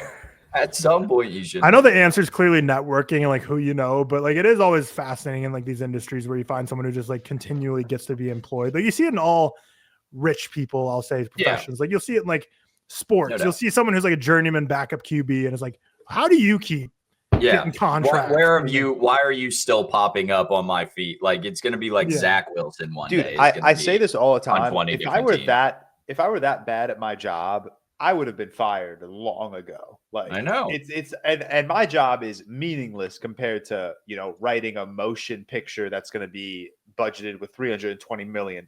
Like that's insane. Million. How are you that bad at your job? I love this idea that like they're basically like settling for mediocrity. If you're going with that kind of like you're like, all right, give me your resume, and it's all the Fast and Furious cinematography, and they're like, yes, you nailed it. That's the look we're going for. Like I feel very bad talking about people like this, but it's just they deserve it. Okay, George. Comment. You went to the event for this, you should know. Fuck. Yeah, I went to the event, man. Were they there? Any of the cast or crew? Yeah, they were. Just Millie Bobby Brown. Also, her husband and Bon Jovi were there too, which was cool, I guess. But she was the only cast member that was there. She did a Q&A at the end as well. Yeah, this shit sucked. They can't even get their own cast to show up, man. Yeah, they couldn't get anyone. A bag. Yeah, it's insane. Yo, Coleman Domingo, you want to come to this electric state here? No, thank you. Yeah, I appreciate it, but I'm okay. Thank you. Yeah, this was painful to sit through. I got to give Netflix credit where credit is due. They know who to invite to these things because everyone there was a lifestyle influencer or people that were on the standby line that weren't invited. They just let people in to fill seats. These people were having a blast, man. These people were loving the movie. I'm about to sneeze, and it's on the tip of my nose, and it's very uncomfortable. But I swear, I didn't laugh once, and these people were laughing repeatedly. It's crazy. Netflix knows who to invite to get a good reaction out of them with these types of movies. But no, I feel so genuinely bad for Millie Bobby Brown. It's unbelievable. I don't know what chokehold Netflix has her in, but I need them to release her. She was doing. Dude, I was gonna say she. Have you guys watched How I Met Your Mother? Yeah. There's an episode like where they're talking about people in their pit that you're just kind of like holding in the pit of like people your worst enemy. You keep them in a pit and like torment them down there. And I think Netflix is doing that to Millie Bobby Brown. I think I think she literally like there's some voodoo, like when she was 10, like her parents said, you will become famous, but you are a Netflix merchant forever. So This it's is like a worldwide fame, but you will never be anything other than this. It's like Mad Eye Moody in Prisoner of Azkaban, where he's trapped in that little box. And they actually have that is a Goblet of Fire. My bad. I'm not a real Harry Potter fan. Yeah, he's trapped in that little box. And they have the real Millie Bobby Brown down there, but this is some AI. This is some electric state Millie Bobby Brown. Which, speaking of that, she would totally be the first actress to sign on the thing. Like, yeah, people can use my voice and image in like AI movies. She totally seems like the type to be like, yeah, just AI create me in movies. People, Millie Bobby so Brown though.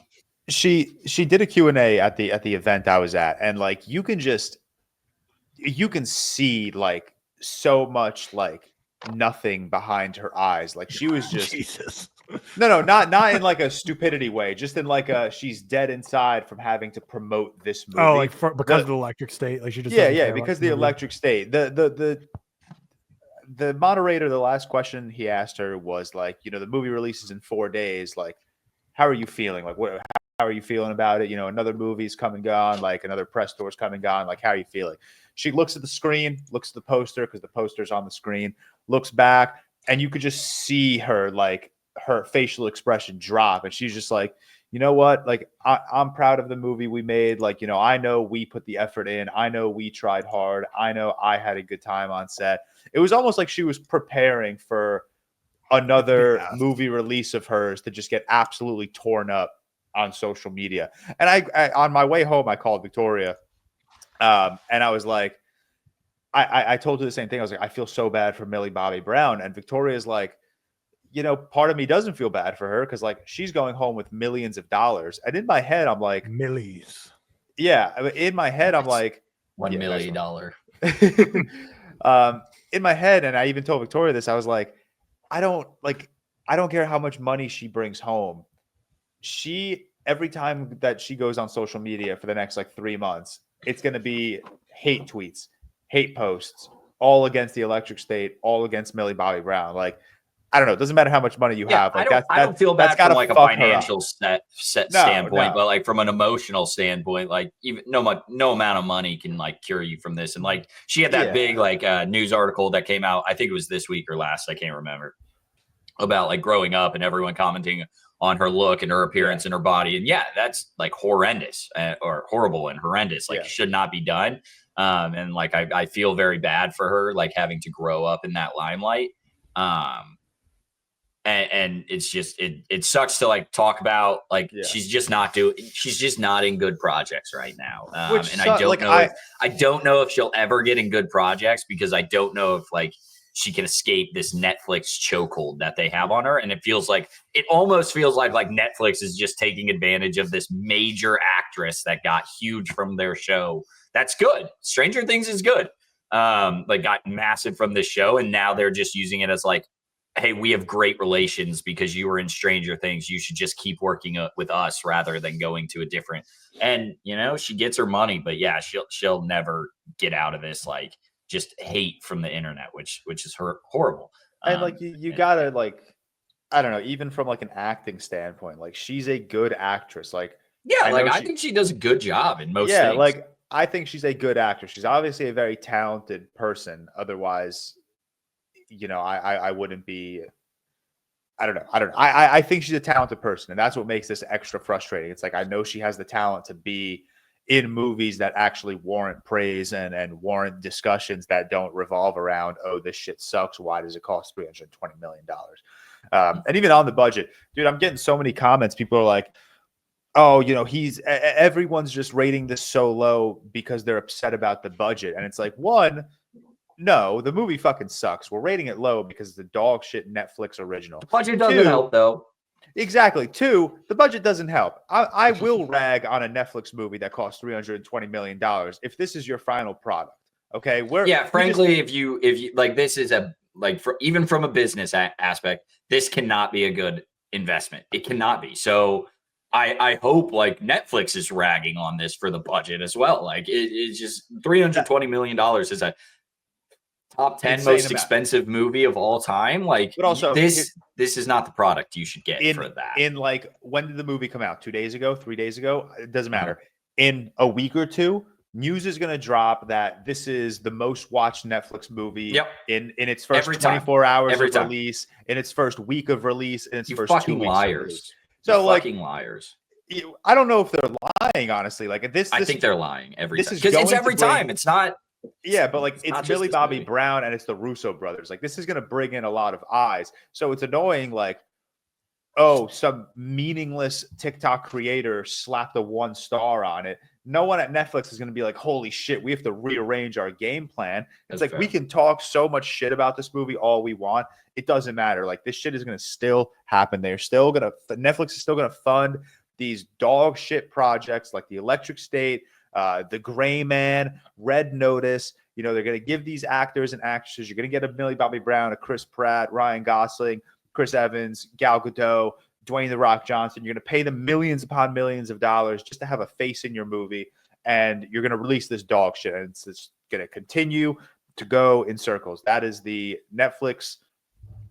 That's Netflix's path going forward. You know, maybe every so often they'll drop a fun project like The Trial of Chicago 7, or fucking Amelia Perez. Oscar. Oh my God. Fuck Netflix, man. That's what they like use that as like an excuse for the rest. But like that movie sucked too. Yeah, it's crazy. But even I know I just ranted about like Millie Bobby Brown and how I feel bad for her. But even beyond that, man, this movie is just, it really is just bad. Like everything from its design to its narrative to its stupid fucking jokes, man. I swear, Chris Pratt said Veronica. And they God, that was like the main joke of the movie. Dude, Veronica versus Veronica. That was the worst fucking joke ever. My theater cracked up, and I swear to God, I was sitting there. I was like, I was like, am I broken? Like, is this me? Like, am I the problem not finding this movie funny or good right now? I please comment. Please let us know if we're too harsh. Like, let me know if I don't have any fun in my heart anymore. Because that is the worst joke in this movie, man. And it's the worst joke in any movie. I shit you not. Everyone at my theater laughed at that joke, and I'm sitting there and I'm like, what? Like, it's me. I'm the problem. I'm broken. I don't find this funny. Like, who do you know with a B, Veronica? I actually know one person. So, funny enough. No, you don't. This might piss you off even more. So in Millie Bobby Brown, this is the funniest shit you'll hear all day, I think. I really hope you find this funny, or it's going to make you want to bash your face into your keyboard. During the Q&A, Millie Bobby Brown, one of the questions was asked about like working with Chris Pratt. And she was basically like, oh, you know, like he's a really fun presence. Like she was talking about him as a father and as a husband. And she was like, he's just a really good guy. Like, I love working with him. Like, he's so protective of me. He's so helpful of me. And then she goes, you know, he's also so talented. You know, that whole Veronica bit, that wasn't even in the script. He just improvised that entire joke. Yeah. And I was like, shut up. I was like, no. I was like, come on. And also, I'm going to go full Invincible on my fucking keyboard, man. And then she was talking about how like her outfit inspiration, like the overalls, that came from very 90s Drew Barrymore. And apparently Chris Pratt's inspiration for his outfit came from Han Solo. And I was like, no, that's Star-Lord. You're just like, making shit up. Yeah, man. like you're just lying to me right now. Yeah. But yeah, beyond our frustration with the budget and this nonsense, the movie just sucks. Like no one's really putting in a good performance, unfortunately. No one's comedic timing is on properly. This was maybe a me problem. I don't know if it was as glaring for everyone else. I don't think anyone in this movie knew how to properly act with, you know, the robots. Because like the robots were there. Millie Bobby Brown in her interview was saying that the robots were, you know, people with like green screens on them and like stickers. So like they were acting with people. And then Millie Bobby Brown said that they did takes without people there, without stand-ins for the robots. And I think that was so aggressively noticeable that like Millie, Chris, Giancarlo Esposito, no one really knew how to act with nothing around them in this case. You know, Millie was even saying this was an interesting experience for her because, you know, Vecna on Stranger Things is a practical, you know, it's a dude in makeup. So she can act with someone. Whereas in this movie, she's acting against nothing. And I think it's very noticeable. But yeah, holy fuck. This was such a painful movie to sit through. Good on Netflix for not inviting just a whole slew of movie creators to this one. Just keep inviting lifestyle influencers. That's who's going to praise this movie. That's why this movie keeps doing so well. That's why these Netflix movies keep doing so well. But yeah, this was a tough one to sit through. All right, yeah. You guys are being too nice on it. This is one of the worst movies. Too nice. We just shit on it. Yeah, no, and it's still too nice. This is one of the worst movies of all time. This is truly an offense to cinema. This is an offense to my viewing experience. And I'm going to admit to something. I watched this shit on my phone. I watched the last hour at 1.5 speed because this sucks so much butthole that it deserves to be watched at 1.5 speed. And Netflix put that as an option because they know the shit that they crank out is so bad that it doesn't deserve a viewer's experience. This is a 1 out of 100. The only one is for that joke I told earlier that Chris Pratt says. This is one of the worst movies of all time, and it does not deserve anyone to watch this thing. This deserves to be the biggest flop of all time and should be ashamed for being put out not into theaters, onto the screen. I fucking hate it. It's frustrating. It's awful. It's terrible. It's putrid. It's horrific. I don't have any more synonyms, but it's bad. It's really, really bad. And it's frustrating if I even see a single comment, please comment on this video saying it's not that bad. It is that bad. And it's horrible. I can't just keep saying different ways to say it's horrible. And I'm going through, it's got a 14% on Rotten Tomatoes, but it's 76%. And these are just Netflix AI generated people. Richard B. I really enjoyed this film. It's a fun movie and the special effects were great. It's much better than most streaming service movies, way better than these so-called critic scores. Richard B. has never given a movie a rating. He's given this one a 4 stars. North S. Incredible film with a touching message. Wonderfully executed and engaging throughout. North S. has never reviewed another movie, gave this a 5 star. Fuck you, Northwest. Mr. C, I've seen a lot worse movies, or I've seen worse movies, a lot worse. He's never rated another movie. 4 out of 5 stars. I hate you. I hate you. I hate you. These are fake people that you are pumping into this to make it look like your movie is not that bad. This is awful and atrocious. And that's where half your budget went to create these AI models to pump out this good reviews of this movie. And it's awful and it's wrong. And I hate this movie. It's not funny. It's not good. It's so bad, man. I'm genuinely upset at how bad this movie is. Tell us how you really feel, man. Spoilers? Anyone? Are we really talking spoilers? Yeah, we're talking spoilers. What do we want to talk about? Let's do a little spoilers. Well, I have a spoiler that made me want to blow my brains out. So skip ahead if you care about the electric state getting spoiled to you. And again, please comment and let me know if I'm the problem. If I am the problem and everyone enjoyed this, I understand. And maybe I'm being cynical, but I just talked about how I have MCU movies rated 4.5, and I refuse to take them lower because I love them. I love Slop. This sucks. This should not be allowed to be put on screen. You should be exiled from the community for making this movie, but instead you're rewarded with Avengers Doomsday and Avengers Secret Wars. It doesn't make sense, man. And it's frustrating that I'm not even gonna try to be a person that interviews the Russo Brothers. There should be accountability. If you go to this interview, you should say this sucks, and you guys should be held accountable for how bad this is. You should be held accountable. You should be fired from your job for this. Netflix producers should be fired from their job for this. This is not okay. This is the best rant I've heard in a while. This is the Electric State book. I want to just scroll through, show you guys what art I guess should look like when it comes to the Electric State. Because when it was announced that the Electric State was being made, I think before we knew it was a Russo Brothers picture, when we just knew it was a Netflix project, dude, so many people were very excited. And a lot of people were immediately posting a lot of snippets from the book. So this is kind of concept. Read the whole book. No. I just want to scroll through quickly. This isn't what the movie looks like. The movie's maybe it looks like this, but then they crack a joke or two, and they're like, look at this big spaceship. Yeah, maybe your name should be Veronica right here. Yeah, this is what the book looks like. Look at that shit. Go up. Which one? One more. That picture's so good. Scroll that one, right there.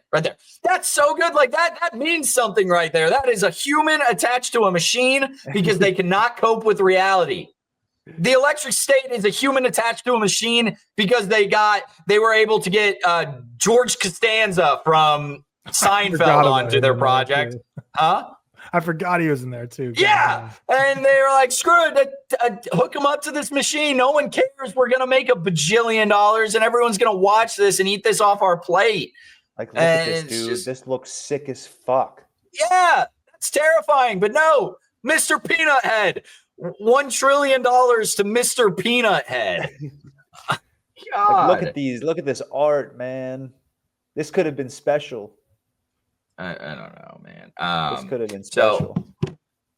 So we'll go through the plot a little bit. Basically, this war has broken out in the 1990s. Humans and robots. Basically, humans were making sentient robots like be manual labor. And the robots said, no, we're not going to do that anymore. And they had an uprising, and the humans were like, hey, why are you uprising? Like, it's just absurd. And then they create robots that are controlled by humans, which is like every robot is controlled by humans as of now. So I don't understand why we got these like sentient robots, but they have things called sentries, which are human drones or droids that like a person controls. They put the little mask on and they control it, whatever. They have a fight and then the humans win. So like robots are not necessarily banned, but they're banned. Basically, dude, that shit was so sorry. God, that shit was so corny. Like one of the first scenes of the movie where like that military man bumps into the little kid wearing like a cartoon shirt, and he's like, "Oh, you supporting the robots?" Like, and he just act better. Just act better. It was so. I was like, what am I supposed to get out of this? Like, at least punch him in the face, make it serious or something. Yeah. And then Millie Bobby Brown's character family dies in a car crash, or so you think. And then they have probably the dumbest reveal of all time that like the kid was taken. Just so fucking stupid. She discovers that a robot's like says is her brother or something. Then she goes on the mission to look for her brother. That's where she meets Chris Pratt, who's again just playing Star-Lord. Because they're unable to like think of other characters for these people to play once they've been stuck in the Star-Lord like box. They can never get out. And then they go on a little adventure. The child prodigy, Millie Bobby Brown's brother, was revealed to not be dead, but is now controlling the sentries. Like his brain is so strong that they're using him to like control all of the sentries, like Neurocaster technology. Then they get in a nice like war. Millie Bobby Brown makes it to the headquarters. Stanley Tucci is the head of this headquarters, basically playing his Transformers Age of Extinction role, but like way less fun and way less funny. And then, they have a big fight and they win. Shocker. And it's revealed that they were experimenting on humans to create these sentries, whatever. My point that I made earlier of Giancarlo Esposito doing something different is he's about to fight Mr. Peanut Head, but he's like, I met someone who's less of a human than you, to Mr. Peanut Head, talking about Stanley Tucci's character. And I think, and it's supposed to be this emotional scene where like Giancarlo Esposito's like suit turns off. He stops using the sentry. He was the big like military war vet, and it's probably my least favorite scene in the movie. They did not do anything to build up to any emotion there. They didn't build up any support for this character or any belief that he'd change at any moments. They didn't give you any like moment where he sees something bad happen and he looks to the side and he's like, maybe that shouldn't be happening. Like they failed in every aspect to make this scene useful. And that's the only part of the spoilers I wanted to talk, just because that scene, like I genuinely think it's one of the worst in the movie. And they think it's some like big, like, whoa, man, this robot is more of a human than the humans. That's crazy, dude. And it's not. It's a big fuck you to audience. It's a big, hey, look at my paycheck. Let's check the Russo Brothers net worth. Don't do that to me, man. Don't. It's gonna be some stupid number. About 30 million. That's not as high as I thought, but that's a stupid number. Here's my check. Here's my check. I'm the Russo brothers. I made this crap movie, and no one cares. But shout out the MCU. Can't wait for them to be back because they cook in the MCU. Soups, shout out Soups. You guys will see him tomorrow on Invincible with us. But Soups interviewed the Russo brothers. I think it was the Electric State. Yeah, and he ended the interview with like, you guys are about to go on another 2 Avengers movies journey. Like how are you feeling? Like what's your preparation? And one of the brothers, I think it was Anthony, was basically just like, just send us prayers, man. Like we need all the love and support we can get. Like it's going to be a tall task. And we're like, come on, man. Like I'm not praying for you. Just cash your check and move on. I hope they do well. I hope they make good movies because I still love that franchise. I hope they turn around. Earlier, I said everyone should be fired. Maybe they shouldn't be fired. Maybe they should just make better movies. Be held accountable. Say, hey, you have to pump out 2 more good movies before you can make your next slop film. I think that should be a rule. Because I think they could make good movies. I genuinely think after that run, when we went through the cinematographer and the writers and the Russo brothers filmography, I think you're trying to make these kind of movies. You're not trying to make very good movies. You're trying to make money movies. And that's not okay. You should have to hit a quota of good movies, and then you can make your money movies. Perfectly balanced, as all things should be. And then this film ends with a possible hint that her brother's still in that robot, and not a possible hint, like the robot awakens. And it's just hilarious that like they put in a post-credit scene for something that sucks. When Millie Bobby Brown's character goes to see her brother and she's like in, I guess, the technology with him, right? And she sees him and the brother's like, I have to die. And I think you have to be the one to do it. Why? All she does is press 3 buttons. Why does she have to do that? Why couldn't anyone else do that? Dumb. I don't know, man. I just don't get what like the point of this movie was, in the fact that like the Electric State wasn't like a known IP. So like, why did they think throwing $320 million would be like a thing that would do well? Just because of like Chris Pratt and Millie Bobby Brown? I don't know. They should have learned from Damsel last year, but obviously they were probably making this before Damsel was received so poorly. But yeah, my Letterboxd review is in reference to a viral tweet about Elon Musk, but I love that. As expected, some people don't know the reference, but I tweeted, or my Letterboxd review is, the Electric State cost $320 million to make, which means the Russo brothers could have given every American $1 million each instead of making this movie. And then as expected, people are all like, idiot, the kid don't know math. I'm like, yeah. So you're just not online enough to know the viral tweet we're all referencing here. But people that are in the know are having a fun time with it. But dude, it's crazy how expensive this was. The Russo brothers have one of the craziest filmographies ever, because they directed You, Me, and Dupree in 2006, which was that Owen Wilson, Kate Hudson starring comedy. Then they didn't touch a movie till 2014 when they directed Captain America: Winter Soldier. Then they go on that 4-film run in the MCU: Winter Soldier, Civil War, Infinity War, and Endgame. And then after Endgame, their slate has been Cherry, The Gray Man, and The Electric State. Yeah. How do you go from You, Me, and Dupree to directing 4 MCU movies? Like, what was clearly know someone. They have some connection, because there's no other way. They had to have known like someone personally to like get them in touch with Kevin Feige, because like not going from 2006, a stupid comedy, to 2014 without making a movie, and your next movie to be Captain America: The Winter Soldier is crazy. They did Community in that time, right? So who's an actor in Community that's also in Civil War or Winter Soldier? That's the question right there. They did do Community. I know they put in Ahmed in Winter Soldier, but you gotta imagine someone on Community was like, yeah, these people are sick. That's enough hating on the Russo brothers. Can't wait for them to be back in the MCU. And man, I stand by. They did amazing things in the MCU. So just the Russo brothers will return. Threaten the Russo, they will. But just also crazy for them to say like they're not gonna do the MCU anymore, and then they put out 3 stinkers and say, "Ha, we're back." So let's see. Hopefully they do something good. If the Doomsday and Secret Wars sucks, but we're gonna have some issues. Moving on to trailers and movie news, kind of all over the place today. But we have some fun stuff and some less than, mostly fun stuff. Sadie Sink cast in Spider-Man 4. People say possibly Jean Grey, maybe MJ, maybe Gwen. Could be a number of different people. No confirmed casting just yet.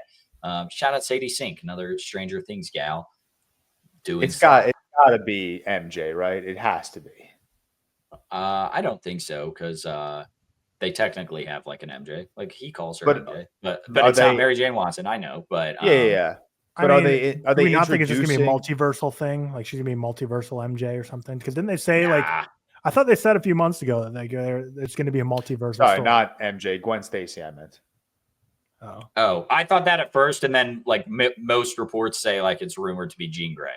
I don't think they're doing multiverse stuff anymore, Tyler. I think they're gonna pivot. I think the Russo brothers had a quote the other day saying that Doomsday and Secret Wars is like the start of this new Marvel. So they were like, we got to do the ending of Infinity War and Endgame, and now we get to do the start of the next saga, and so I think they're just kind of scrapping the multiverse. I think they're going to try to pivot to the mutants. I could be wrong. I don't think they'll do. If it is the multiverse, I read a theory actually yesterday that said maybe this is a multiversal iteration of Mayday Parker, who's Peter B. Parker's daughter in Across the Spider-Verse, like just grown up Spider Girl. Like maybe they're introducing that, but I don't know. Gwen Stacy seems like the most. It's like too obvious, I guess. So yeah, it's like the easiest pick. It's like there's nothing fun. I'd be cool with seeing her be Jean Grey. I don't want to see Jean Grey in Spider-Man 4 though. That's my issue with it. Like, but I'd be cool with her being Jean Grey. Yeah, I don't want to see them like introduce the X-Men separately. Like, what are they going to introduce Jean Grey in Spider-Man 4, and then we don't see anyone else for like another movie or two? I don't know. I'm just here so I don't get fined, man. I don't know. I don't know their plans. But yeah, I would think it's something like that where you like mingle in some X-Men as you go kind of thing. I don't know though. I'd be interested to see, but I'm excited to see Sadie Sink. I think she's great. But yeah, just don't be the Whale 2 again.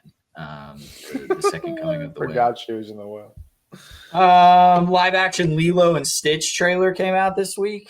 I like Lilo and Stitch, and I think Stitch looks good in Stitch this. Stitch is cute, yeah. It doesn't grab me. And obviously like a live action remake doesn't grab many people these days, but I like Lilo and Stitch. I don't know if they can make it much better, but we'll see. Any comments on the live action look of Stitch? Cute. That's it. Yeah. I'm not ready for Twitter discourse after live action Lilo and Stitch and live action How to Train Your Dragon. It's going to be very insufferable. We got live action Snow White this week to kick it off. Live action Snow White too, yeah. Although I'll join in on maybe. That's brutal. Wait, back to the Electric State. I just saw this funny comment on my Electric State letterbox log. It's the most recent comment. Someone goes, "Movie was so bad, George went on a 5-day hiatus." Not wrong. But Lilo and Stitch, I don't even think it'll make that much money. I don't know if like Lilo and Stitch is like that popular in the cultural zeitgeist, but I could be wrong. I think so. And then Stitch looks really good. We'll see how the rest of the movie is. Last of Us season 2 trailer. Can't wait. Very excited for The Last of Us. I don't remember if this was this week or last week, but I think it was this week. The Last of Us is awesome, and I can't wait for season 2. And we'll probably do an episode on that as we did for season sure. 1. For sure. Was that our first ever like bonus TV episode? Was that the only? What came first? How to Train Your Dragon? House of the Dragon or Last of Us? Oh, House of the Dragon. Forgot. Yeah, I think House of the Dragon was House number of the one. Dragon. Yeah. Good call. Trailer for Freakier Friday. Freaky Friday Legacy sequel. I'm not a huge like Freaky Friday guy, so basically watching this trailer, I didn't remember a single thing, and I'd be interested to see like just how popular Freaky Friday is. Like I really liked Freaky Friday as a kid. I haven't seen it since. Yeah, I've definitely seen it as a kid, and I remember enjoying it. But Freakier Friday, I didn't remember any of the like jokes about, oh, this is happening again. I didn't really like remember anything. Chad Michael Murray is aged like absolute fine wine. Yeah, he's good looking. Still looks just as good now as he did about 20 years ago. Very good looking guy. Long hair in this too. Yeah, very good looking guy. I've never seen Freaky Friday. Really? I think it's fun. I think I would still have fun with it if I watched today. I mean, I'm certainly going to watch it. I yesterday. Wait, where is it? Hold on. Let me scroll back. I don't know where it is. I texted Victoria. I was like, should I watch Freaky Friday before Freakier Friday? And she was like, have you never seen it? And I was like, no, I don't think so. And she was like, oh my God, that's insane. She was like, that was a Blockbuster rental staple in our household as children. That's a crazy question of you to ask. I feel like the question is, should I watch Freaky Friday and Freaky Friday, or should I watch neither? I feel like there never should be an option to watch Freaky or Friday without Freaky Friday. I mean, is it really one of those movies where I can't watch the second one without watching the first one? Probably.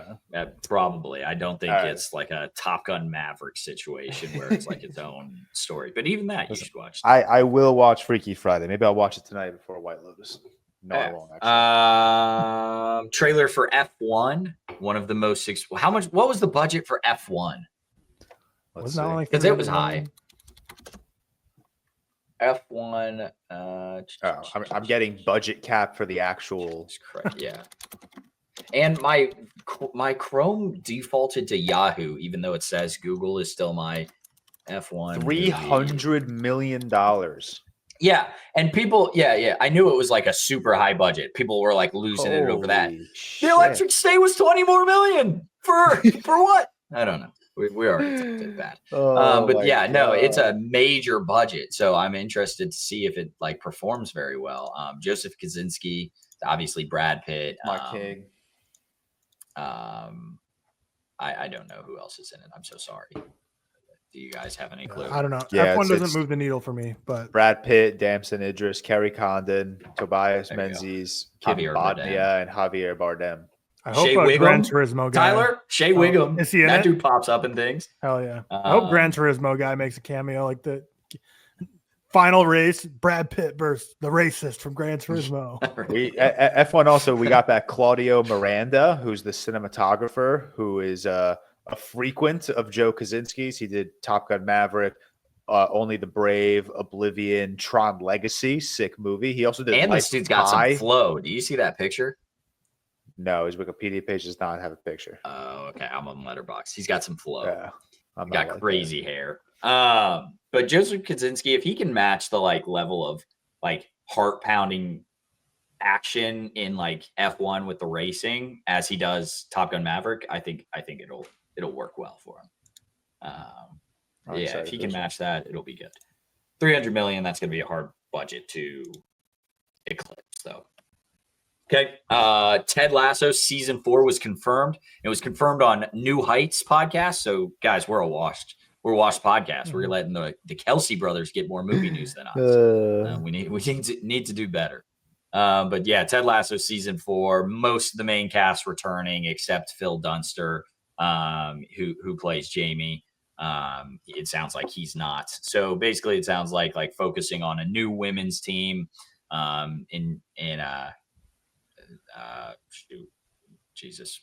What are they? Help me out here. They're the fucking dogs. Help me out. Who are the team? What? The team that Ted Lasso's all about, Richmond. Oh, Richmond. Yeah, AFC Richmond. Thank you. Sorry, I trying to find this flow you were talking about. I didn't even know we were talking about Ted Lasso. I'm sorry, I tuned out for a hot sec. Fuck, guys. Who's this guy that has flow? I'm trying to find this flow. All right, whatever. But Ted Lasso season 4, I love Ted Lasso. I'm excited for it. People are already saying, "Oh, it's going woke" because they're focusing on a women's team. Ted Lasso is one of the most woke shows already. So it's also do you not know who Jason Sudeikis is? That man is the biggest compatriot of women's sports out there. This is the least surprising next step for Ted Lasso ever. He's It's just courtside funny at to see, every New like- York Liberty game. Yeah. He's a big WNBA guy. It's actually kind of insane that Ted Lasso wasn't with a women's sports team to begin with, honestly, given Jason Sudeikis and like who he is and his support of women's sports. Yeah. Just it's funny to see Twitter go crazy. Cloverfield sequel, direct sequel to Cloverfield moving forward. I know I know George added this. I was reading Russo. I don't know. Come on. I was reading the Russo. Talk to it. I've never seen Cloverfield. You amped? Yeah, well, I mean, first of all, watch Cloverfield. Phenomenal movie. Very, very awesome. Probably my favorite found footage film. I know I go back and forth a lot between Cloverfield and the Blair Witch Project, but I think I would slightly edge Cloverfield just the more I watch it. But yeah, the director teases that, you're going to get something amazing is what he says. And this is obviously long awaited. It was first reported like 4 years ago that we may be getting a sequel to Cloverfield. But it's recently been confirmed that this is something that they're moving forward with. The director says, so sad that I cannot share anything because everyone on the team, they're very creatively secretive, which I understand, but I love your excitement, and whatever happens, just know that hopefully you're going to get something amazing. That's legitimately all we know right now, unfortunately. But it is very excited. We obviously have 2016's Cloverfield Lane, which I think is a very great spinoff to Cloverfield. The Cloverfield Paradox, I don't fuck with. I genuinely think that's one of the worst movies ever made.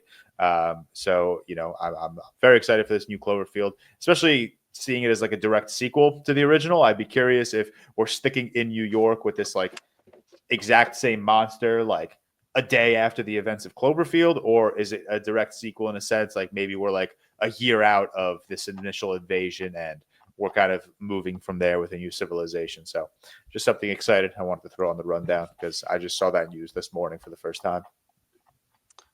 Fantastic. Russo Brothers say leaked concept art is not real for Avengers Doomsday. That's fine. I mean, I figured even if it was real, it's never going to look like that. Like if you've seen like concept art for Age of Ultron and for many other things, like it never looks like that. So I'm not shocked, but it still was cool to see and to fantasize about. I'm excited for that movie. So hopefully we get something like it. It was them doing the Twitter meme of like, hey, this really cool thing over here sucks, actually. It's not our concept art. Don't. The Russo Brothers came up and said, don't hold us to that high standard. True, yeah. Like, gonna knock these expectations in the bud immediately.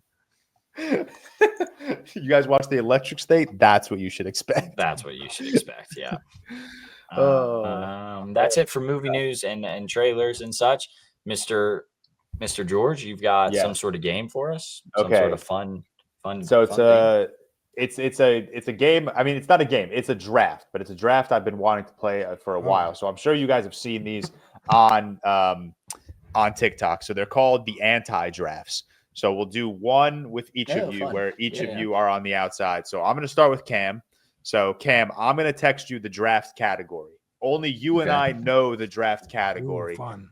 Tyler's got to play along. We're not doing a snake draft because we can't have Tyler go third and pick two back-to-back. So we'll go George, Cam, Tyler for 5 rounds straight. Let me pull this up on George, Cam. Sorry, I should have had the draft board ready. Tyler, but I didn't. But now I do. So let me share my screen. Cam, let me text you the category. I will make it easy categories, I guess, just because. I mean, I don't know about easy categories, but categories where, maybe Tyler will be able to pick up on it. So we'll go. Are we drafting movies? We're drafting movies. Yes. Okay. Yes. Okay. We should make Tyler draft first. That defeats the purpose. That does defeat the purpose. Sorry, I need to confirm one thing real quick before I send. Okay, I should have had this category prepped. Cut it. Yeah, that's my bad. That's my bad. Oh my goodness. 100% my fault. 100% my fault. I'm not dialed in right now. Not okay, cool. Here we go. So Cam, I just texted you the category. Can you confirm receipt? Package has been received. All right, sick. So So we'll start. Cam, you go first. I don't want to go first. Fuck that. All right. I will take. So remember, Tyler does not know the category, so he's got to play along. I'll take an easy one. I'll take Avengers Endgame. Nice. And then I will go with my first pick. I'm going to take Joker. So now, Tyler, you just got to pick something. Tell us your thought process, though. Tell us, what are you thinking right now? Okay, so two things obviously jumping off the page are comic books and $1 billion. So I'll go Spider-Man No Way Home. No Way Home. Back to Cam. I'm gonna go Top Gun Maverick. It's a very good one. Top Gun Maverick. It's a great pick. And we'll go 5 rounds here. I'm gonna go with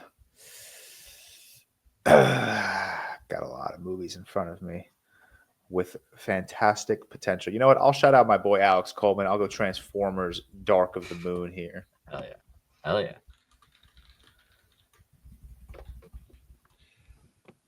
All right. Right back to Tyler. So now I'm thinking $1 billion still or sequels, which No Way Home works for both. So I'll stick with that theme. And we will go with stand by. Just got to verify something.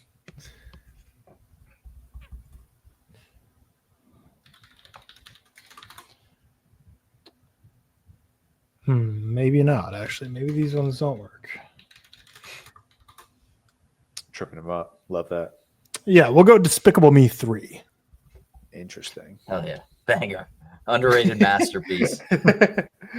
Back to Cam. Yeah. I'm going to go with my favorite franchise, as you all know. Harry Potter and the Deathly Hallows Part 2. Did you say favorite franchise? God. No, that's just, yeah, sorry. I lost y'all for a sec. That was just a joke on the fact that I like Harry Potter now. Oh, okay. I was going to say, there's no way Harry Potter has eclipsed Star Wars for you. I'll continue shouting out boys. I'll shout out my boy Seth, and I'll go Lord of the Rings, The Return of the King. Hell yeah. I'll go Avatar: The Way of Water. Nice. And I'm locking in. It's $1 billion draft. You'll see. You'll see at the end, man. Don't be too confident on that. Back to Cam. I'm gonna go with. We'll go to my favorite franchise again. Star Wars: The Force Awakens. Force Awakens. Yep. The confidence from Tyler right now. Oh shoot! Let me go the Rise of Skywalker. Let me go the Rise of Skywalker. All right. Rise of Skywalker. God, what a movie! No, wait. The Last Jedi. Oh, the Last Jedi. I got my movies mixed up. I forgot. Oh my God! I got confused for a second. I'm sorry. Jesus my bad. Christ. I will go with. What do we got? We reviewed this in the pod not too long ago. I'll go with Skyfall. Nice. I was actually just about to pick that one. Why would you do that? Because it's a $1 billion movie. Nah, no way. We'll go Titanic. Nice. All right, back to Cam. Final round. Last pick. Shout out Jurassic World. Yeah, you know what? Which one? With my last pick, I'll shout out Jurassic Park. Oh. With my last pick, I'll shout out The Dark Knight. Nice. All right. Well, that was too easy because it was in fact. No offense, George. I think is that a bad category? Wait, Tyler. What was your guess? What's your guess? box office, $1 billion. Yeah, it was $1 billion movies. Okay. George, no offense. I think Joker was like the clearest giveaway because Really? Joker is very notably like one of the few R-rated comic book movies to ever make it's the highest grossing R-rated movie, I think, right? It's the only one that's made $1 billion. Yeah. And that's the only thing it's known for. To be fair, though, Endgame just being one of the most highest grossing of all time, like that immediately puts it on my radar too, of like box office potential. Too. Yeah, that's fair. No, it was good that you did Joker because, like I said, after the first round, I was like, it's either comic book or box office. At least I was hoping you would think something comic booky, but all right, let's do. Hopefully, let's see what we got for Cam. Dude, I don't know. Well, now I think it's gonna be too easy, but all right. Tyler, I'm gonna text you something. You tell me. I think you gotta really think about. Let's do this again. Really think about categories and send them earlier. And so like they're not just $1 billion or comic book movies or movies where actor is. All right, dead. Tyler, I just texted you. Is that too easy? No, I think this is better. Okay, all right. Maybe it's too easy. Maybe it's not. We'll run with it. Tyler, George. It's always hard when you're on the end of knowing because you just don't know what people know. Yeah, I don't know if this. All right. Anyways, how noticeable patterns are. All right. So this time, Tyler and I know the category. Cam does not. Tyler, you got the first pick. All right. Let's see. Where do I want to start this time? I'm going to go with a movie we reviewed on Patreon a month or two ago. I'm going to go JFK. Nice. Kind of forgot about that movie, but nice. It's a great movie. It is a great movie for sure. I'm going to go with JFK was a fantastic first pick. I feel like, dude, it's so hard being on this side, knowing what movies there are. Mm-hmm. You know what I'm going to go with? I'm going to go with the Robin Williams starring Hook. I'm lost right now, but maybe like I've never seen either of them, so it doesn't help me. But I'm going to go with maybe movies where the character dies at the end. Spoilers for JFK. Spoilers for Hook. I've never seen Hook. But no, yeah. Spoilers for JFK if you didn't know that one. I'm gonna go with the bridge. Here's a poll: Bridge to Terabithia. In that devastating movie. Horrific children's movie. I don't even know how to spell. How do you spell Terabithia? Terabithia. Yeah, I'm sure you're close. Yeah. Back to Tyler for pick number 2. Yeah, we're gonna run it back here, and I'm gonna go with. I am going to go with we'll go with a Daniel Day-Lewis film. We'll go with Lincoln. Nice. That is a fantastic pick. DDL. I need my DDL return. I'm going to go with, we'll get some comic book movies on here. I'm going to go with Richard Donner's Superman from 1978. Mm-hmm. Shit. Well, then I don't think Superman dies. Can't remember. Been a while. Well, there are 2 sequels to this movie, so yeah. But maybe it's like a side character dies, but Lincoln's pretty main. Is it just any character dies? So you got JFK presidents. Is it movies that revolve around presidents?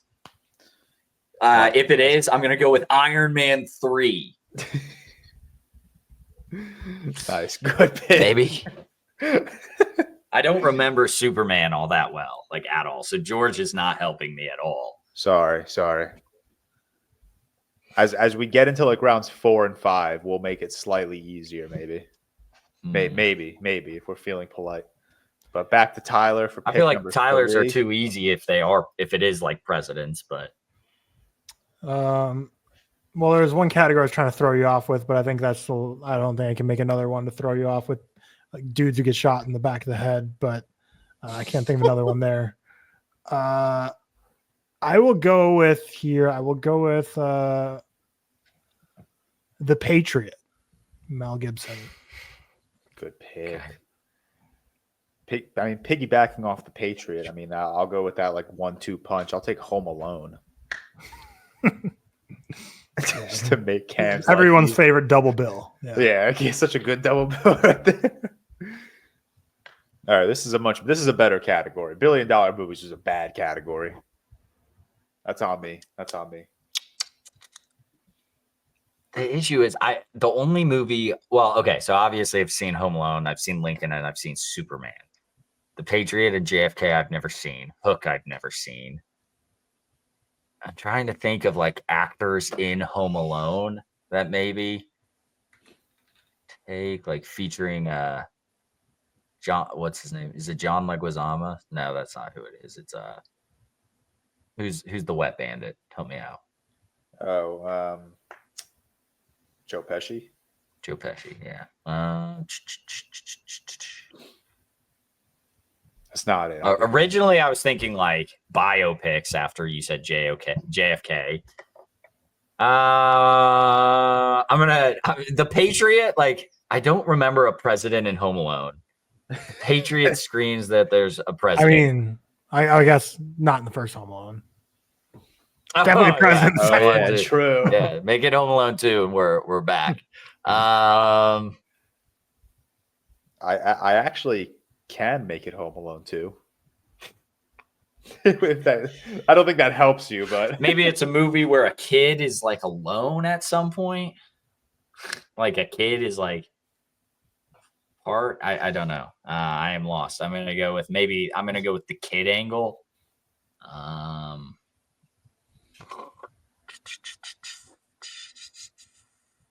You guys got me here. You got me. Maybe it's super freaking obvious with Tyler's picks. Centered in Chicago? Maybe it's centered in Chicago, and we'll go with no, Superman's definitely not. Okay. Hook is definitely not. Lincoln and JFK are definitely not. Fuck. We're going with the Chicago angle. We're going Transformers Dark of the Moon again. I need some more help. All right. Tyler. Yeah, all right. I'll switch up the countries here. I'll go Munich. Good. All right, so Tyler is simply picking movies I've never seen, so that's fucked up. All right, I'll pick a movie that you have most certainly seen. I'll even consider it one of your favorite movies of all time, The Empire Strikes Back. Is it Empire Strikes Back? Movies that have world-ending threats. Iron Man 3. The Mandarin. I don't know the fucking category, so don't look at my picks, you idiot. What is the world-ending threat of Bridge to Terabithia? I don't know. I'm changing my lists around.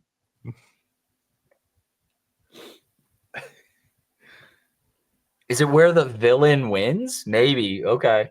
Now, well, I don't know. Superman, Home Alone, no. Did Cam just come out for the Confederacy that Lincoln won in Lincoln? No, Lincoln didn't win. The people killed him. John Wilkes Booth shot him. Fair. I thought that's what. I guess his like idealist won, but he got shot. So did JFK. I guess. Fuck. Empire Strikes Back, Home Alone, Superman, and Hook. And I really can only go with Empire Strikes Back, Home Alone, and Superman. What's their connection?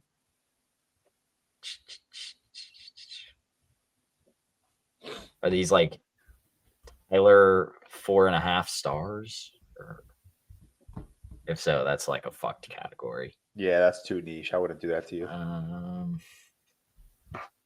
I have no idea. So I'm just going to throw out. I mean, they're obviously not biopics. No, Transformers Dark of the Moon did not happen. Okay, again, not my list. I don't know the fucking category. Sorry. Oh, that was funny. Let's just get another hint and go with Inside Out. Inside Out. Movies earlier. So interesting. Good pick. Not really. Tyler, final pick. Final pick. We'll switch up countries again, but I want to do it one Cam's seen. Because otherwise, yeah, you're right, Cam. It's unfair to be drafting movies you haven't seen. We'll go. Like I've never seen these movies. We'll go. We'll go Raiders of the Lost Ark. Good pick. I was wondering if that was going to get taken. Movies with Didn't know good which country I score. wanted to land on there. Yeah. All right. I feel like you're mentioning countries, so like I should think of that. But I don't know. Maybe I'll help Cam out here. Throw out a good, nice movie that he's seen. You know, I'll toss out. I'll toss out one of the all-time greats in Jaws. Mm-hmm. Interesting to end it on America, but works. Sorry.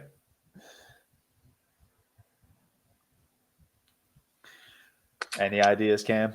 No, I'm lost, man. Jaws and Raiders of the Lost Ark. Tyler's probably throwing me off just by saying the country's just being ass, but maybe he's like telling me what I need to know. What I always love when I watch people do these things is like if they can get one of that, like by just random chance, they just like guess them, like draft a movie and it's like, oh shit, it's right, but like, do they know it's right? I was hoping he would do that. That has not happened. Just to verify, that has not happened yet for you. Sure. You're trying to throw me off for the last pick. I'm actually winning this draft. Bridge to Terabithia was a crazy pull. We'll go with, because I'm lost, Suicide Squad. We're gonna go. Which one? The Suicide Squad. Jotunheim. Is a different country. My final guess on the category is movies that came out in the summer. Oh no. I thought you'd be able to get this one. What if we went one more round and I threw out like Schindler's List? Movies where and I threw out like Revenge of the Sith. Movies where people like turn. Oh, Cameron, you're gonna kick yourself, man. No, the thing is, in the future, it's like it's hard because I didn't want him to get it right away, so I drafted more obscure movies. But it's like it's only fun if you draft movies they've watched. So I got to be better about that in the future.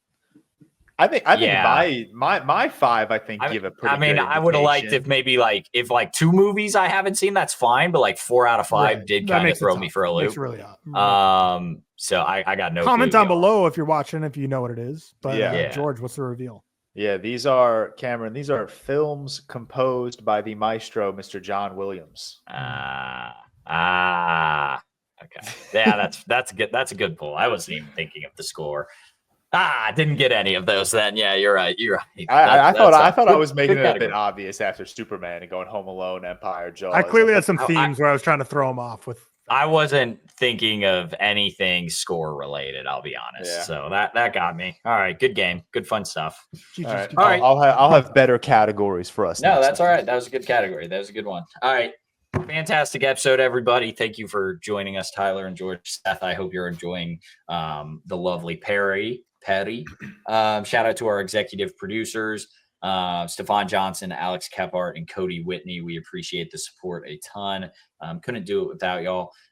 So this week we have Invincible episode review of season 3 coming out tomorrow. Very fun time. Thursday, real quick, 204 is a blind game. Not a trivia, but a game. Not a draft, but a trivia game. So when we've done before, Friday, where we we have to rank them and get as few X's as possible. Y'all really like that stuff. And then Friday's Patreon review is Almost Famous. So if you want to check that out, go join the Patreon. We appreciate the support for everyone who's joined and everyone who subscribes to the YouTube. Please subscribe. Comment down below what your favorite part of the Electric State or Black Bag was. Comment your scores of the movies and what you thought of them. As always, thank you for the support. Go follow us on all the social media. Subscribe to the YouTube. Subscribe to the Apple and Spotify. I forget, follow, whatever. I forget what the thing is on those websites, but do whatever it is. But yeah, we really appreciate it. Next week, we will most likely do Severance in 2 weeks. So next week will be Alto Nights and Snow White, and then I'm sure we'll find something else. But thank you and goodbye. Peace.